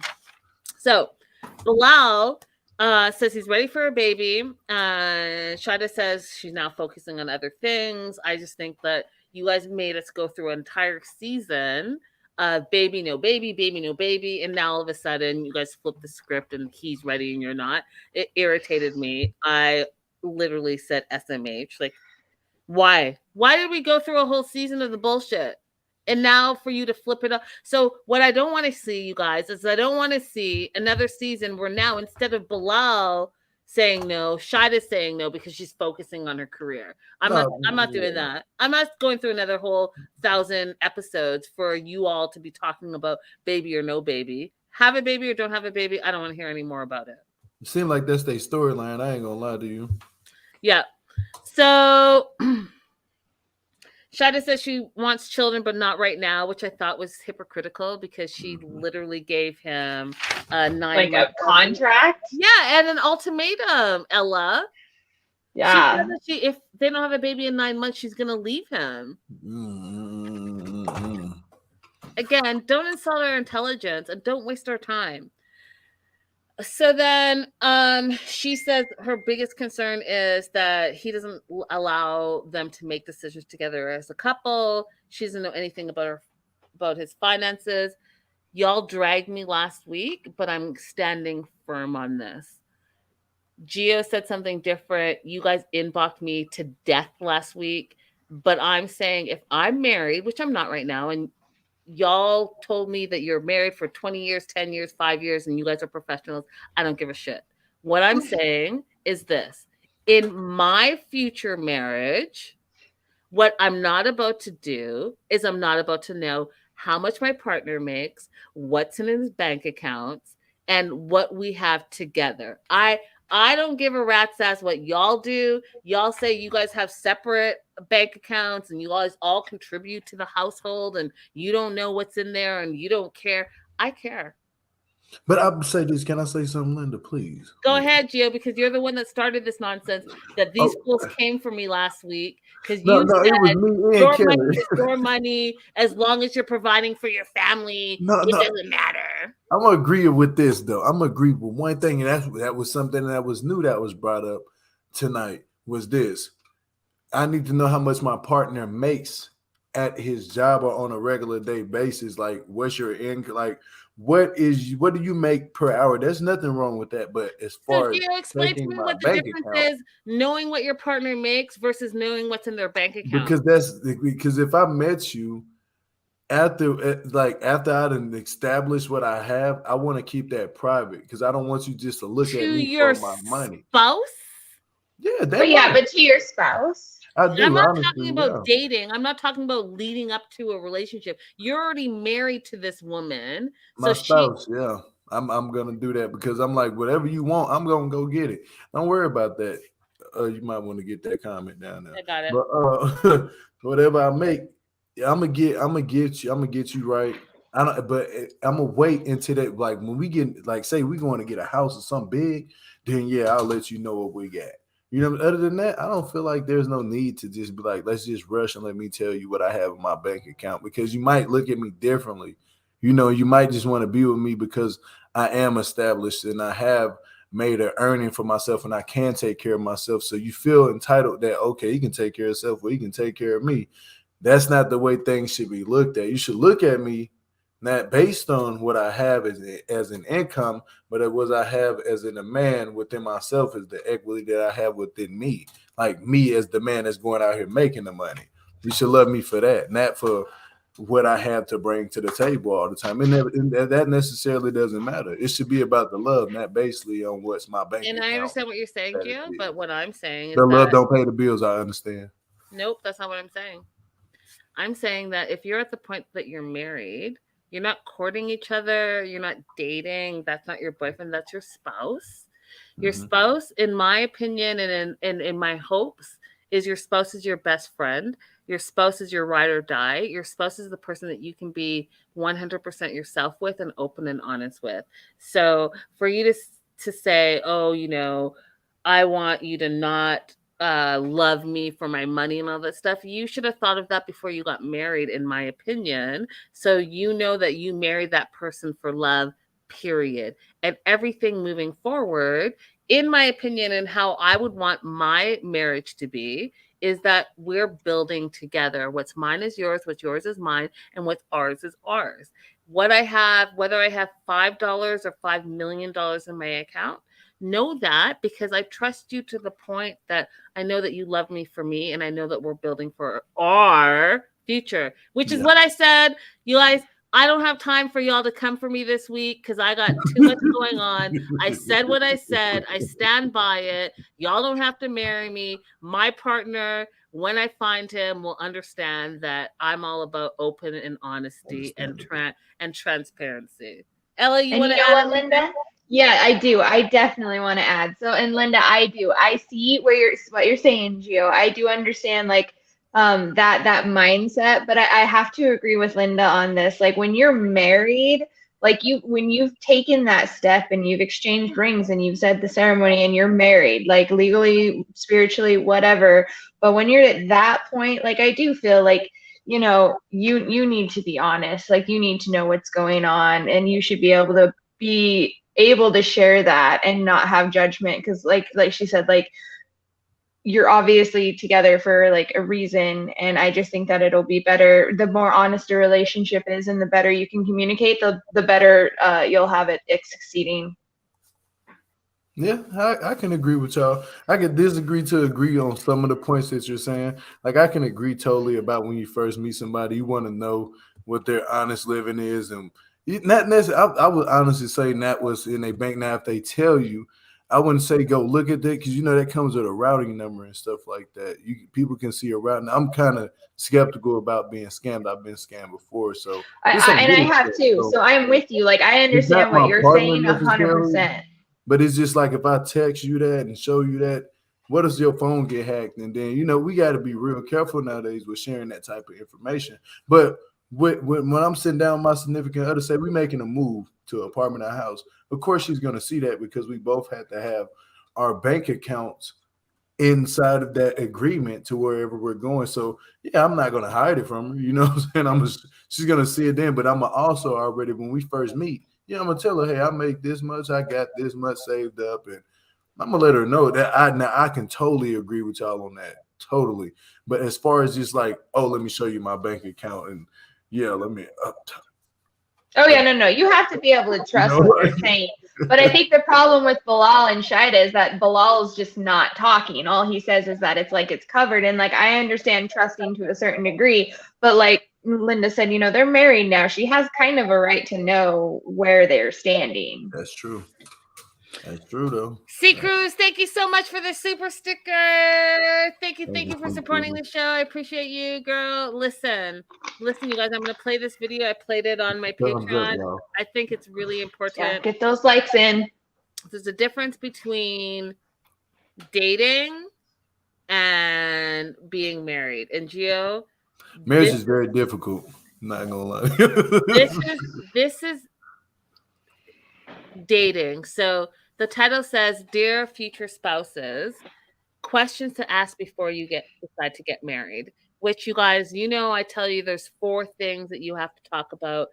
You have to talk about religion, you have to talk about sex, you have to talk about money, and you have to talk about children. Yep. This pastor goes well beyond, and I love it. So we're going to watch this because we're talking about relationships, we're talking about marriage, we're talking about monies and all of the things. I want you all to listen to this. Your name? Is that your real name? Do you have your daddy's name? When can I meet your daddy? Is your dad and mama together? How do you act when you get mad? Do you throw things? Do you cuss around? Do you beat up on people? I need to know, do you have a job? Where do you work at? How much money do you make? How long you been working there? Do you have a bank account? How is your credit? Can I see your credit score? Do you have a house? Or you live in an apartment? Do you pay for your gas in your car? Do you live with your mama and them? I need to understand what you're doing, what you like to eat. Do you plan on being fine like that all your life? Or you plan on getting big? How many children do you want to have? Will you get upset if we don't have no kids? You plan on having an inheritance? Do you have insurance? Can you pay for your funeral if you were to die today? Okay. You need to know who you're marrying. And don't you dare get married to somebody talking about, I've never seen him angry since I met him. It is not time to marry that person. You need to see how he looks. And you need to ask that woman how you look without your makeup. Don't put none on tomorrow. I need to see. I need to know. The hat you got on your head, is that yours or did you purchase it? And if you purchase it, is it paid for or are you in debt? I need to know. When you blink your eyes, are those your eyelashes or did you buy those from somewhere? I need to know.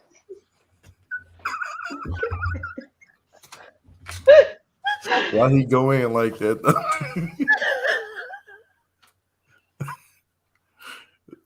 I like that though. That was good. I'm kind of like him though. I'm kind of like, I have a lot of questions and I need answers before I even make a decision. But the analogy of him breaking it down about the hair, did you pay for your hair or are you in debt? You know what I'm saying? I need to know. He gonna be a meme of 2023. Oh yeah. All right, so you guys, we have so much. I get distracted. Y'all know I get distracted. My bad.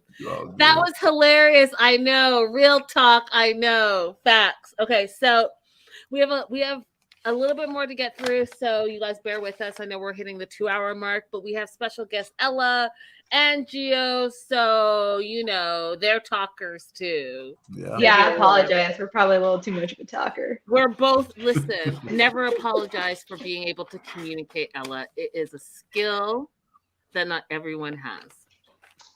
So we were talking about Bilal. Bilal's ready for a baby. Shada's not, blah, blah, blah. And I told you guys, like, I'm not trying to have a whole other season with them flipping the script. I'm not interested in it. We move on to that movie situation, and we already talked about it, so we're not going to really get in depth with it, but I just think it's like super cheap that unless you've talked about it, unless you've said, hey, we're saving for X amount, we're saving for a home, we're saving for a trip or whatever, but use your words and communicate instead of just saying, no, you can't buy this, and no, you can't have popcorn at the movies. Then we meet Chris. Christopher. Chris is Bilal's friend who's known him for over 20 years.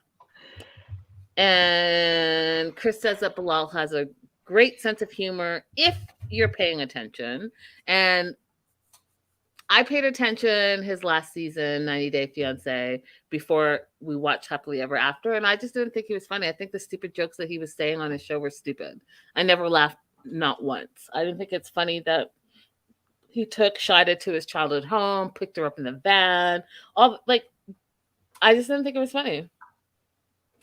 Do you guys think he's funny? I personally didn't like the thing. I can see why he would have done that, and I can see what he was thinking. So like I see the positive perspective of what he was going for, but if it were me in that situation, I would have been just as upset as Shida. Yeah, I can honestly agree with that too, Ella. I just think that he went by doing it the wrong way, and he could have kept it at least like if he was gonna.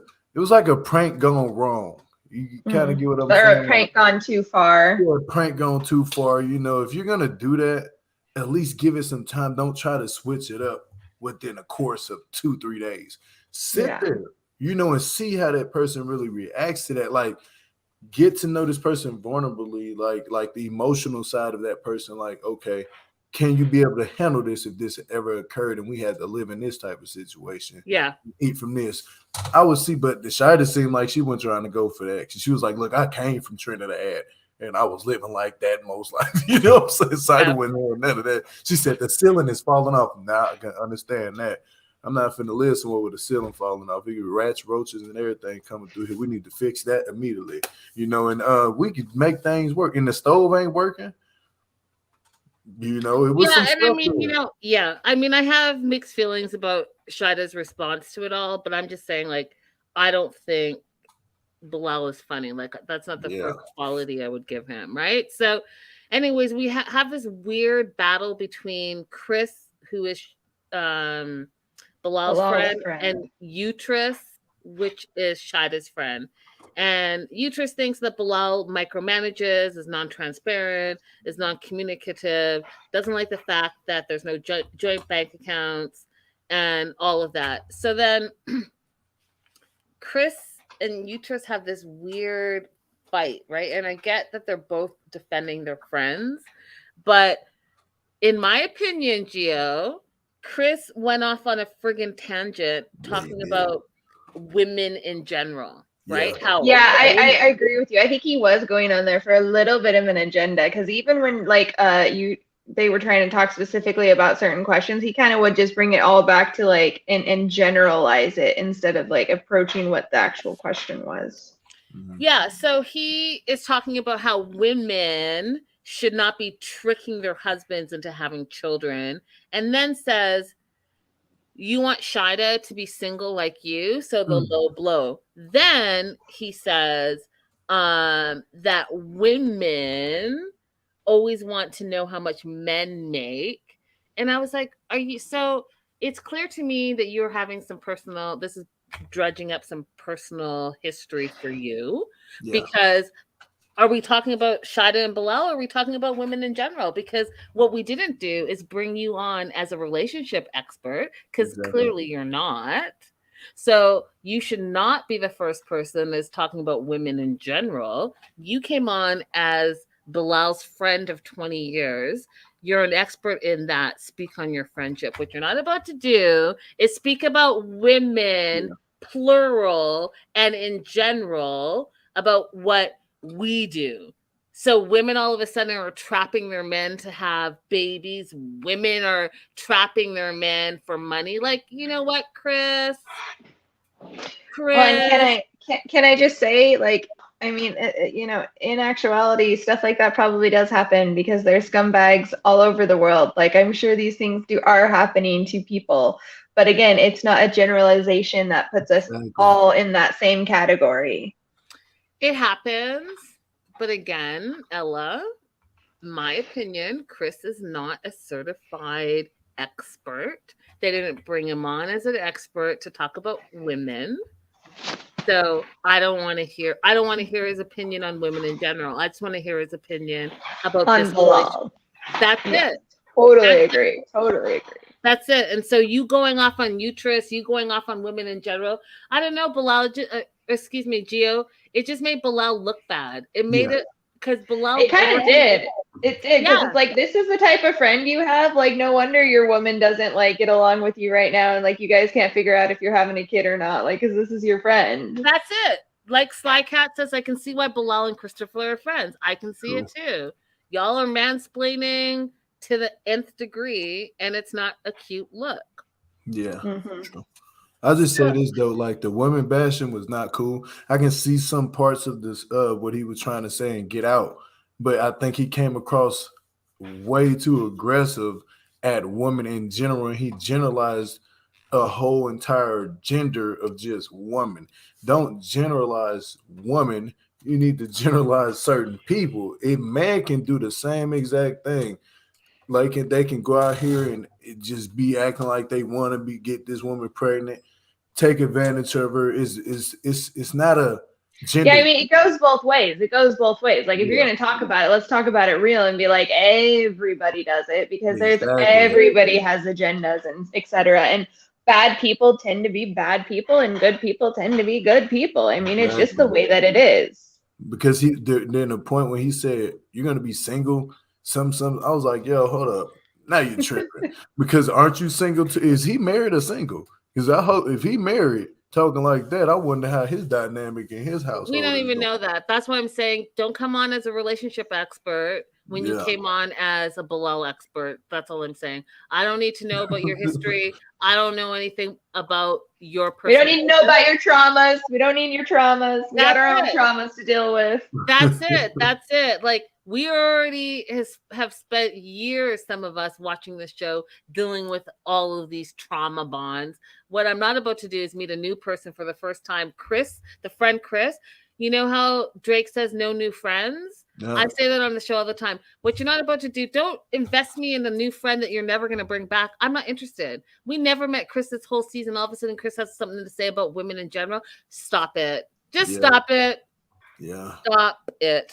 All right. We're moving on. Bilal has a big gesture. And I personally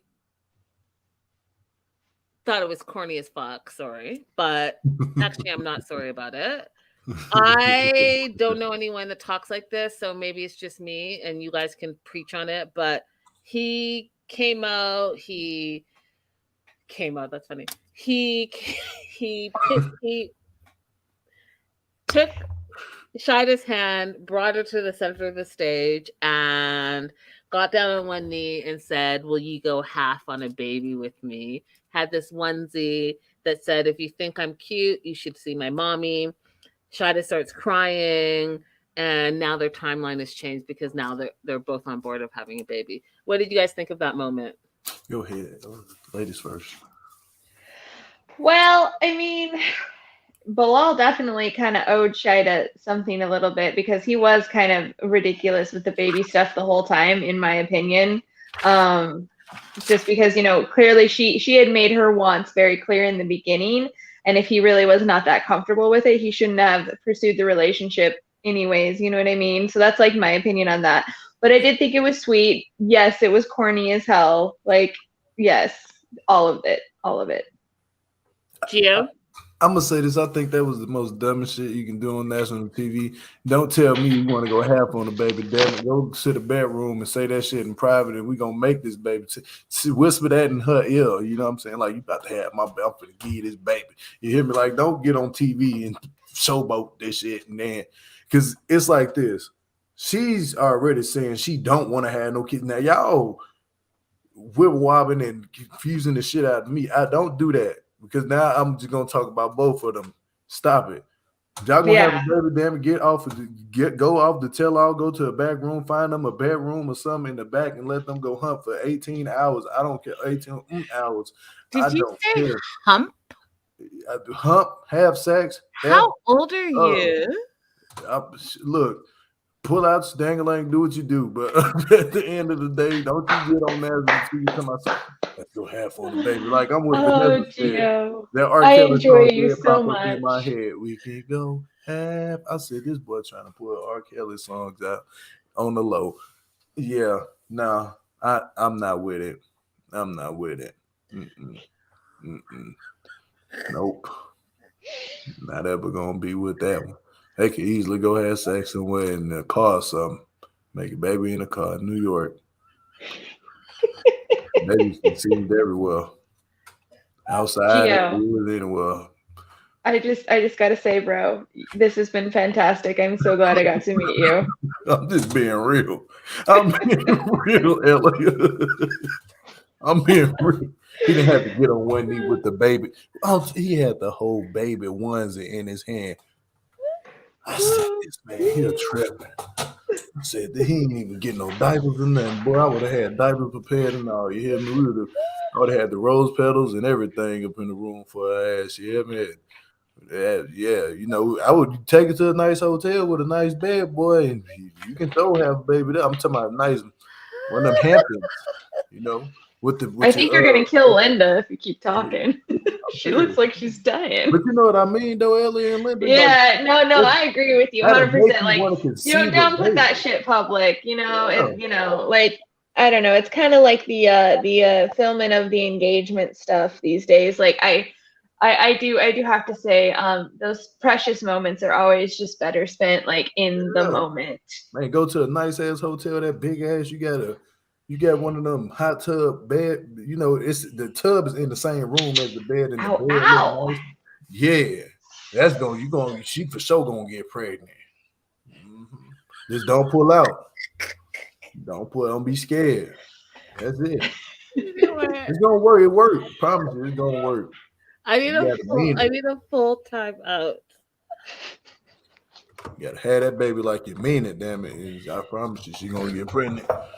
Promise you that. Said I got some kids now. Lord, yeah. You guys, you know what? I've lost control. Like, there have been shows where I'm just like, I've lost control. I've lost control of the show. Like, I can't even. Gio has said so much. I'm gonna have to actually rewatch my own show. Because you're gonna have to edit some shit. I think he said something about being in a hotel with a hot tub and a bed in the same room. Yep. That is the guarantee of how you get pregnant. Yep. Yeah, that's what he said. Because it sets the mood. You gotta mean it. You can't pull out. Remember, he said you can't pull out. You gotta be serious about it. Yep. Come on now. Get your game on. Yep. It worked. Tell you that much. Make her body be rising. Her temperatures be everywhere in that room. Yep. It's gonna work. Oh my God. You, Gio, stop talking for 5 seconds so I can pull myself together. Okay. So Still can't do it. We have one last couple to get through. Come on, we got to get through Jenny and Schmidt. I've been waiting all night for this. Jenny and Sumit. So Sean, which, you know, I haven't talked about her this whole show, and I'm not going to, but y'all know Sean, the host. Sean talks about Jenny and Sumit. Their issues are him going back to work, Jenny wanting to move to the US, and Sumit all of a sudden saying that he's starting a family, which, you know, came out of nowhere. And then Jenny starts crying, and everyone's looking at her like, what's your issue? And it's the first time that they've been away from each other in 3 years. And Sean thinks it's super weird. I think it's weird too, because, you know, you're from America. So, like, calm down. And so she asked them, do you think that you two are codependent on each other? And they both admit that they are, which, you guys, is not healthy. Correct. No, you have to be able, like, you cannot be in a successful relationship if you cannot take care and be alone yourself. That is my opinion. That is what I have learned, and that is what I know. Again, I'm bad with sayings, but I remember reading something that in a relationship, just like a house, there are in the front, there are 2 pillars. The 2 pillars are separate, but they hold the house up together. It's the same thing. Like, you got to come in and be able to hold your own shit together. Yeah, that you and can build something together and keep building up. You can't be the weak one, because then the house is going to fall. That's it. If there's only one pillar and then another, like, 4x4, that's not going to work, right? Like, you both have to be, you have to both equally yoked, they say in church. So we find out that Sumit is a bit of a liar himself, but we've known that about him, because don't forget, they met by him catfishing Jenny 10 years ago, right? So he tells his family that he's either going to adopt or do surrogacy, but he will have children in the future. Jenny says that she never knew anything about this. She's talked to him back in 2011 that she's not interested in having any more children. And so she doesn't know what he's talking about, and says that he tells his family whatever he thinks that they want to hear. And then what I thought was interesting, and what I thought was the best and only question out of all the tellers that Sean has done, because I just don't think that she asked the right questions, but this was a great question. When she said, well, Sumit just tells his family what they want to hear, and then Sean said, but how are you sure he's not doing the same thing to you?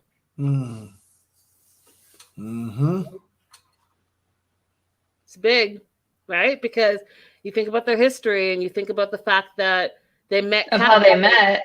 Yeah. And then when his family came over and took him away because she didn't know that he was married, and then that whole situation that she just found out, you know, like, yeah, I mean, and this might sound harsh, but I do feel like relationships that start out and stuff like that, they just don't last, because there's relationships, again, trust, communication. Like, I feel like I want to preach that so hardcore right now. Trust and communication is what makes relationships work. I mean, that part. I mean, again, with my sayings, but the saying is, you know, how you meet them is how it's going to end, or how they will leave you, right? So they talk about that a lot with people who meet people while they're cheating. Well, if they cheated on you, they're going to cheat on the other person. They cheat on the other person, they're going to cheat on you. Same situation. If he's catfishing you and telling you what you want to hear, is he, you know what I mean? Like, and you've been spending, 3 years together now in India, where that's like they've been together, and he's continued to do the same thing, kind of tries to just talk to the family, get them on board with enough by just saying whatever they want to hear. And then it blows up like 10 minutes later when Jenny is like, what the heck? Like, we didn't discuss this. Like, this is not okay. Right. So Jenny, that's exactly what happened. She said, this is not okay. I already told you back in 2011, I don't want kids. And all of a sudden, guess what? Sumit, with his family on the screen in front of him, says, he doesn't want to have kids. So do you want kids or do you not want kids? Are you a liar or are you a truth teller? Because this wishy-washy back and forth, I'm going to say whatever it is to please whomever I'm trying to please, sounds stupid. Yeah. So yeah, now I have... Sorry, the wishy-washy thing that has always bothered me with, and it just always has. I can't. I'm sorry. Don't be sorry, because why should you? Why should you put up with wishy-washy? So then Angela chimes in, which I think is interesting, you guys, because again, I'm surprised by her behavior for part 3 because she was quite silent that whole 2 hours. Maybe she had a lot of Mary Jane, you know. She was getting on with that Mary Jane train in New York. I don't know. Listen, I was shocked. But she jumps in, and when she decides to open her mouth, she says something that's so insulting, in my opinion, to Jenny that I was just like, you know what? You just need to just don't talk.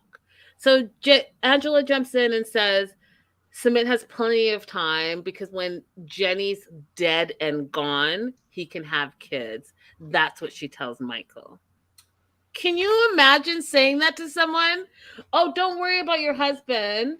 Yeah, your husband wants kids. Don't worry. When you're dead and gone because you're so much older than him, he can go and ahead and have those kids.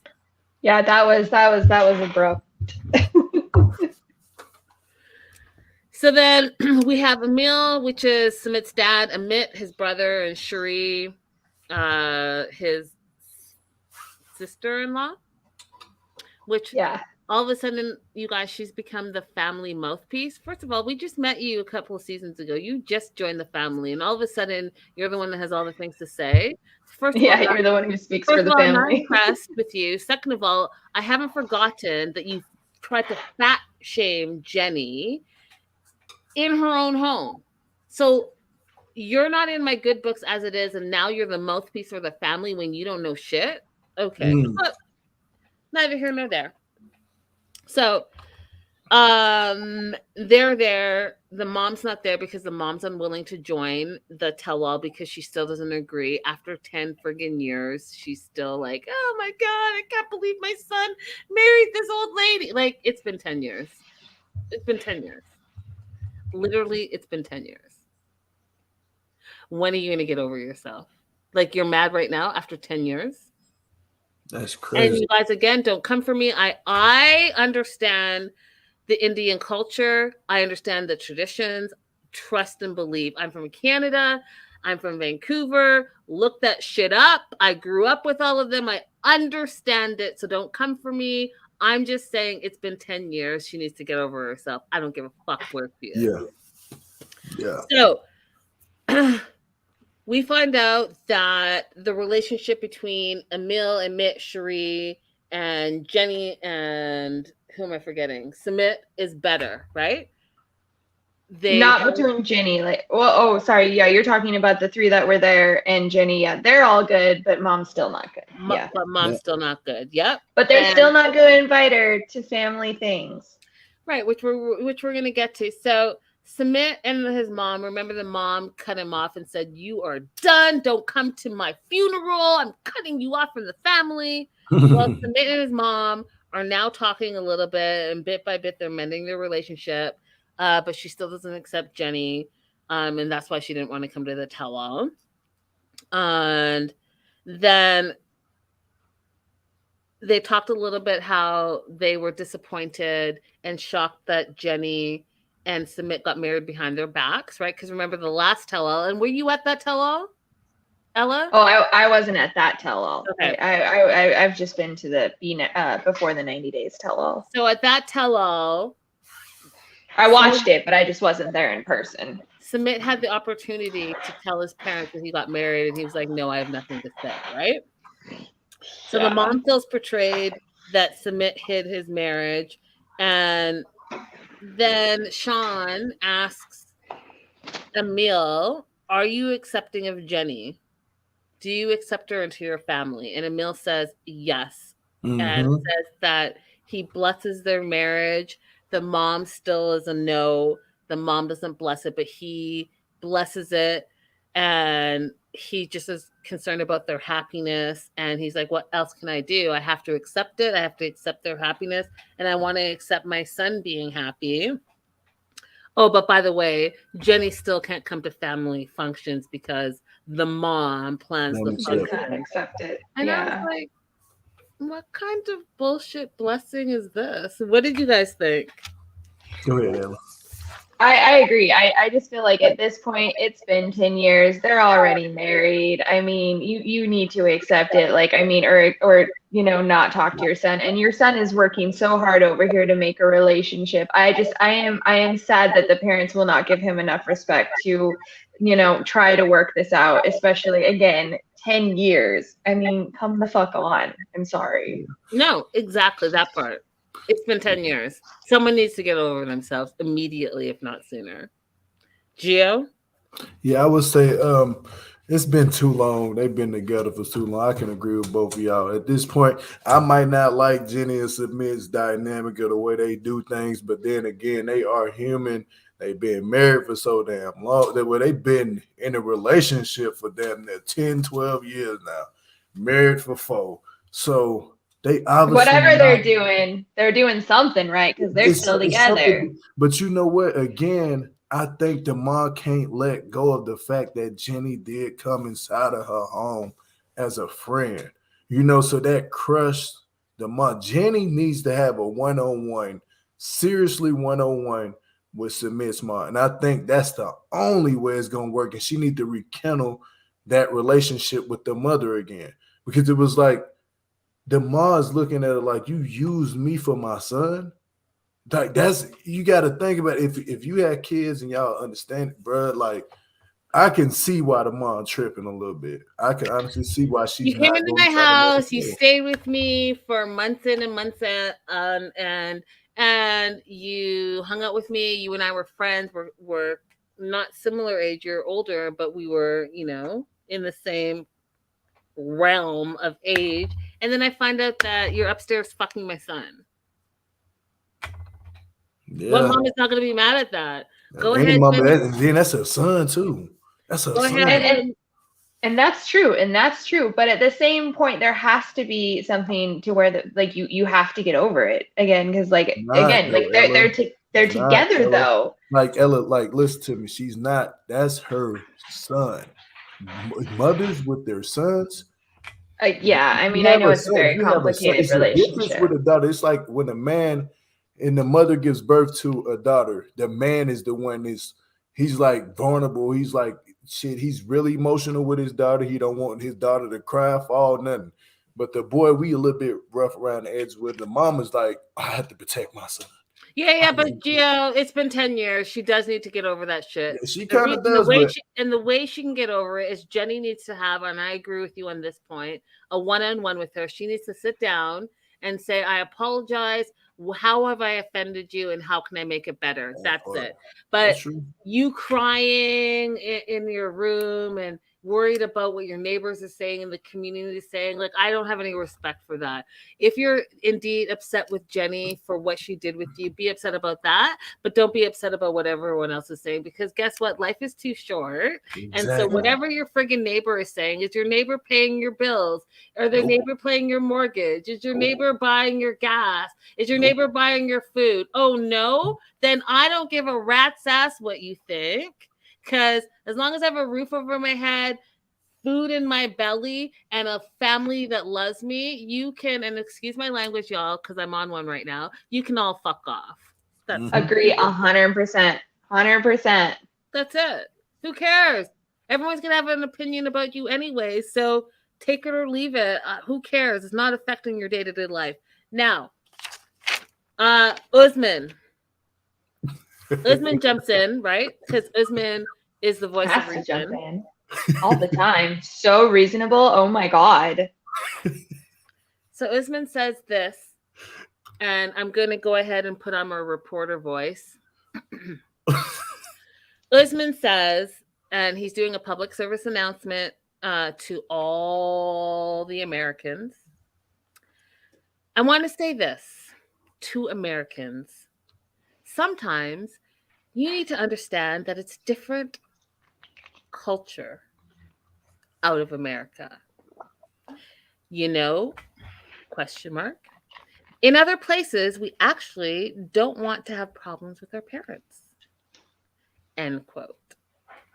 Now, I don't know what that had to do with Sumit and Jenny, because listen, Sumit and Jenny have had problems with his parents from jump.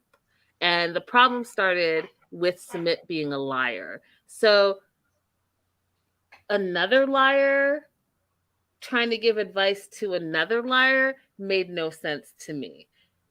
You were trying to tell your own family about the old ass women that you continue to date, that you need the blessing, but then you want to school all Americans about how different cultures are different and that you don't want to have problems with their parents. Listen, let me tell you something, Usman. If you don't want to have, and cover your ears, y'all, clutch your pearls, because I'm about to talk shit.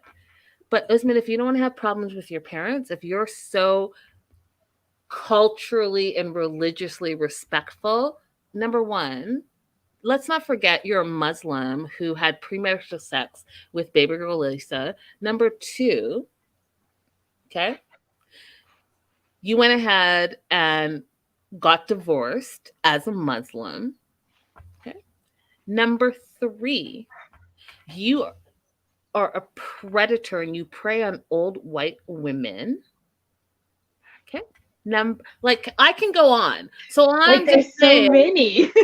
All I'm saying is that if you don't want to have problems with your parents and your mom specifically, who is a traditional Muslim woman in Africa, maybe you should start following the same rules that you're dishing out. So I'm not American, and so I'm not speaking for all Americans, but I am speaking on behalf of what I think is common sense. What you're not about to do is preach to all Americans as a hypocrite. That's crazy. That's it. End scene. Yep. So Sean asks Jenny if she's filed for Sumit's visa to come over to the US. And she hasn't, because she's not going anywhere if Sumit's not trying to go anywhere. We already know that. Jenny, do you guys remember how Jenny always is like, okay, before they got married, okay, it's over. I'm going to go back to America. She's never leaving that fool. Not ever. Do you guys remember that? She would constantly threaten that, but she wasn't trying to go anywhere. So Sumit doesn't want to come to America. Bless you. Sorry. I'm so sorry. Sumit doesn't want to come to America. He's like, I'll come, but I'm not coming permanently. If it's a visit, then I'll come for a visit, but that's it. Which I do think is totally fair. I do feel that he should at least come over here one time. Yeah, true. Because she's been over there for so long. Why not? I mean, he said it. He said he would love to come visit, but not living. Now I can understand totally. And I understand. He grew I up get there. it too. So I don't think I want to leave the States ever. So I get that. But yeah, I totally want to visit, wherever my significant other is from. I would love to, if he's from a different country, of course, I would love to go visit. But it's only fair that he does that at least once, because at least once. Her family, her family too, because she done met damn near everybody in his family, even if they didn't like her. She did go and meet a lot of people in his family, and she been over there for how many years now? I don't even know. I know all of COVID. It's been 5 years now. Yeah, she's been over there. So yeah, no, I feel that it's fair that he at least comes over one time. I think he would really enjoy it. I think it would be a nice just for him to see something else, you know what I mean? Because I don't know how much they travel, or if they travel outside of India very often. But I think it would be really nice for him to come and see her life, and for her to be able to share her life with him. I think that would help strengthen their relationship. So 100%, he needs to come over here one time. Yeah, you guys are not wrong. Jovi is asked by Sean about Michael's Instagram and says that he did a deep dive into it. Angela thinks that the Instagram is fake, thinks it's an imposter. And of course, Michael agrees that it's an imposter. but Angela thinks that it's one of Michael's friends so that he can be connected to it. Because, you know, Angela with her conspiracy theories. Angela has a bunch of theories, but she never has the receipts, which drives me crazy. And then she finds out that Usman and Michael are in the same hotel, and Angela doesn't want them to hang out. And she says to Usman, you know, you guys are not going to hang out. And Usman's like, well, you can't stop me. And she's like, well, I'm the one that's effing him and you're not. So I have the right to say what I want to say and tell him to do what I want him to do. And he is not a grown man.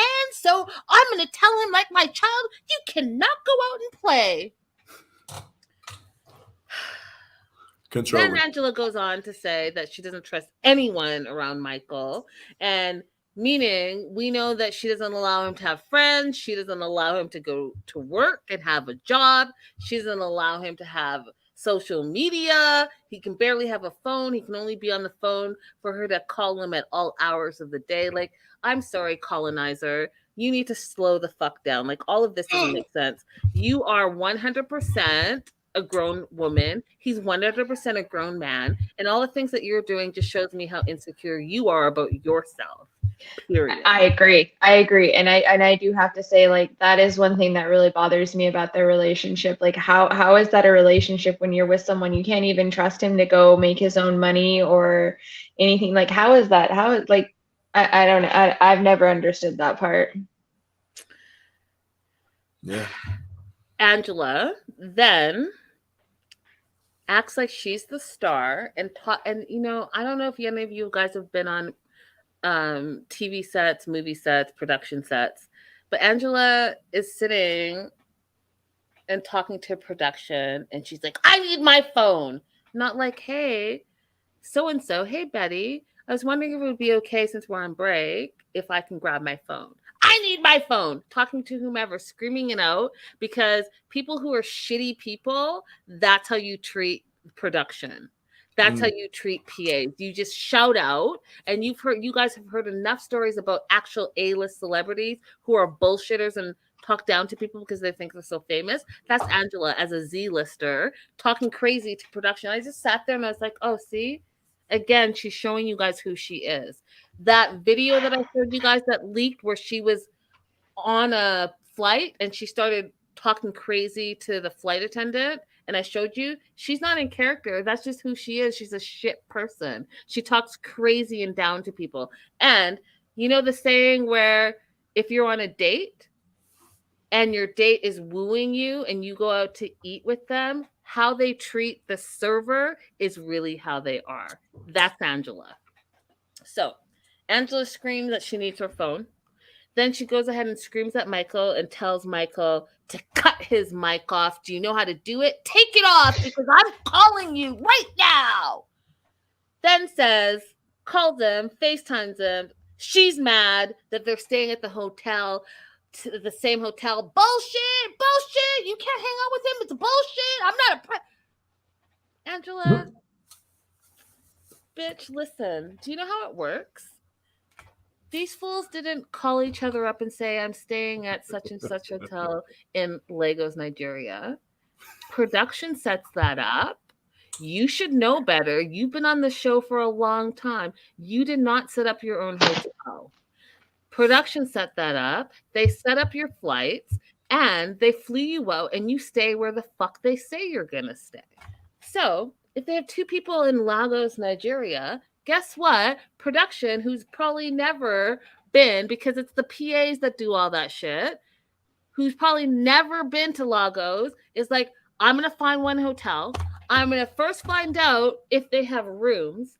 And I not only need rooms for them to stay in, I need rooms to block off where they can film.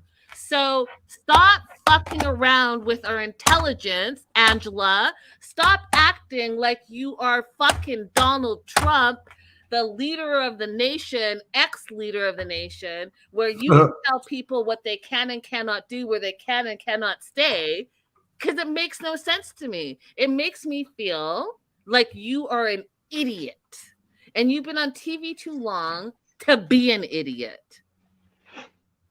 That's true. That's a very good point. That's my note. F off, Angela. That's it. Good note. Good note. Good job.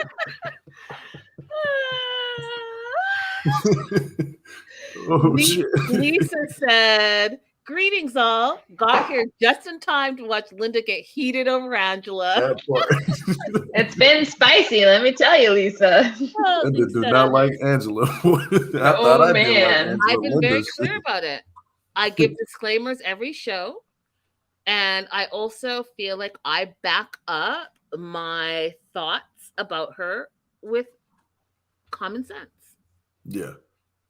Now, speaking of that, I know, Ella, you went and did a tell-all in New York, and I promised everyone, and you guys, I'm going to try to like keep it into the last 10 minutes because we got 10 minutes. So, Ella, yes. Tell us about your experience being on a tell-all and what that was like from beginning to end. Like, I will say, like, I overall, I enjoyed it. I would really like an opportunity to have another one. I really would. I liked it. Mine was actually not that great of an experience, just because, like, my flight got there super late. Everybody got to have drinks and stuff like that without me. The only person that I got to meet the night that I arrived was Kelly. And that's because he went and met me and took me out for drinks because I didn't have anybody to hang out with. And I was like, hey, I know it's super late, but you want to hang out? Like, I don't want to not give you the opportunity. So I didn't really get to meet anybody until the first day. And then the first day, it went really well. I mean, it was definitely intense. It's very intense being in the hot seat. I did not enjoy that. And then I just, it was interesting to see how I thought people would be after watching them on the season that I watched beforehand, and then meeting them in person, and then watching their behavior, and then watching the tell-all come out and the little comments that people would say behind the scenes of that. You know, that of course I didn't know when I was there. So yeah, I don't know. I liked my tell-all experience. I just don't think that I had as big of enough of one to really report on it. Like, I wish I could go to a couple more so I had more information to share better what I thought of the tell-all. Yeah, that's crazy. I'll say this. I appreciate you coming on the show. I think that my followers and viewers are going to appreciate seeing this side of you. And I have only ever been honest, and that's all I know to do. And sometimes I'm super direct and you guys call me out for it, and that's fine.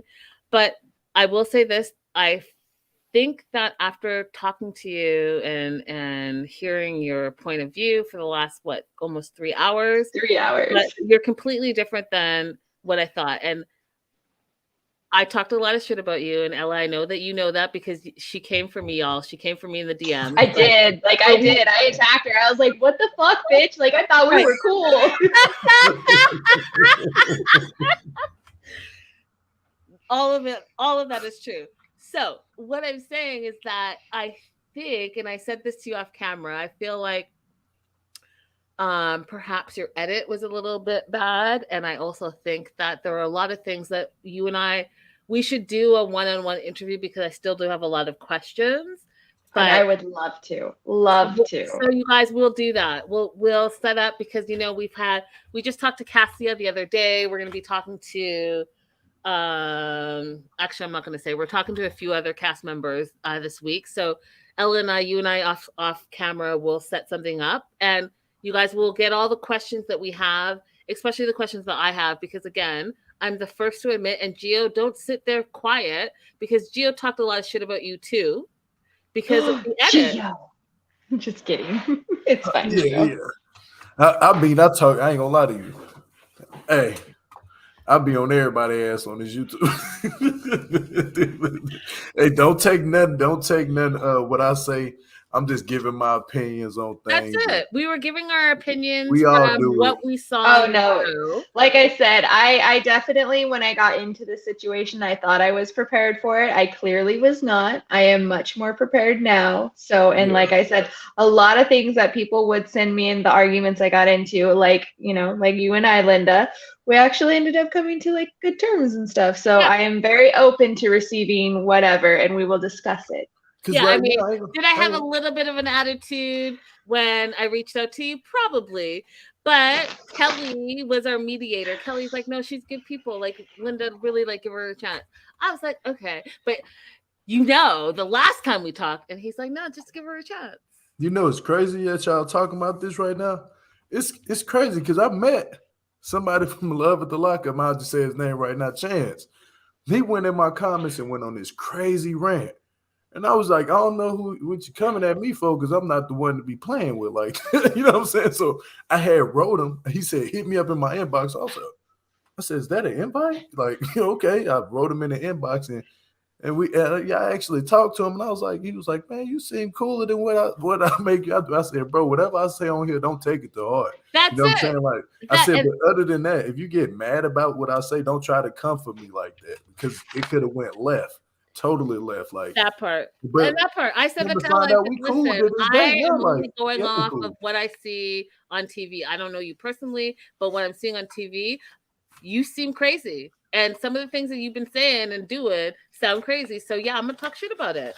But we made up. She's cool. Like Sly Cat said, Ella, I know. Yes, thanks, Sly Cat. Appreciate that you're more down to earth and more mature than what I saw on TV. That part. So you guys, I think TV be giving bad editing. I'm not gonna lie to you, but shit, I'm still gonna talk shit about that bad editing. I know. I looked crazy when I cried, huh? It was so bad. I was like, oh my god, I look fucking horrible. What the fuck? Every scene they did, I know, and I'm like, I don't actually cry that much. I swear to God. Your crying scene. Were you sitting on like a? I was sitting on a stump. That's what I remember. In front of my tractor. In front of our tractor. That's like Angela. Every episode. Do you remember when I was talking shit about Angela? She's like crying in the middle of the field, sitting on a random chair. That's what it reminded me. I was like, Ella is like crying. Where's the stump? Like, what? Can't she be crying in her room in her house? Like, what? Why are we outside in this random area? Anyhow, don't get me started. You guys, it's been 3 hours. Thank you guys so much for being here. Ella, thank you so much for joining us. I really think that you have shown everyone who you really are. Susie says you're a sweet Southern flower. Oh, thank you. So I think that this is great, just to dispel some of the rumors. You guys and I appreciate the opportunity. Thank you so much. Aw, Linda's the best interviewer, and Ella, I'm glad we got to know more about you. Aw, thank you. I do think we dispelled some myths. Gio, thank you so much. As per usual, you brought the drama, you brought the game, and you brought the laughs, and I always appreciate you for that. You guys, don't forget to like and subscribe. Tomorrow we are covering, what the hell? Tomorrow's Monday. We're covering After the 90 Days, as well as the new show, MILF Manor. I'm so excited about it.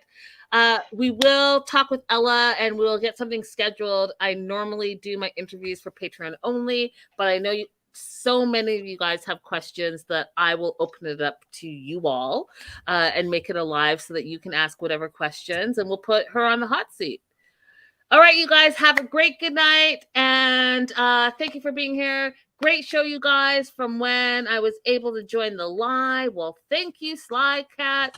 Amazing panel. Thank you, everyone. You guys, thank you guys so much. If you're watching the replay again, put your comments in, and I will definitely try to go ahead and respond to them. Gio, you're hilarious as always, as per usual. That's it. That's all. Thank you guys. Bye for now. Have a sweet night. Good night, everyone. Good night, everyone. Good night, everyone.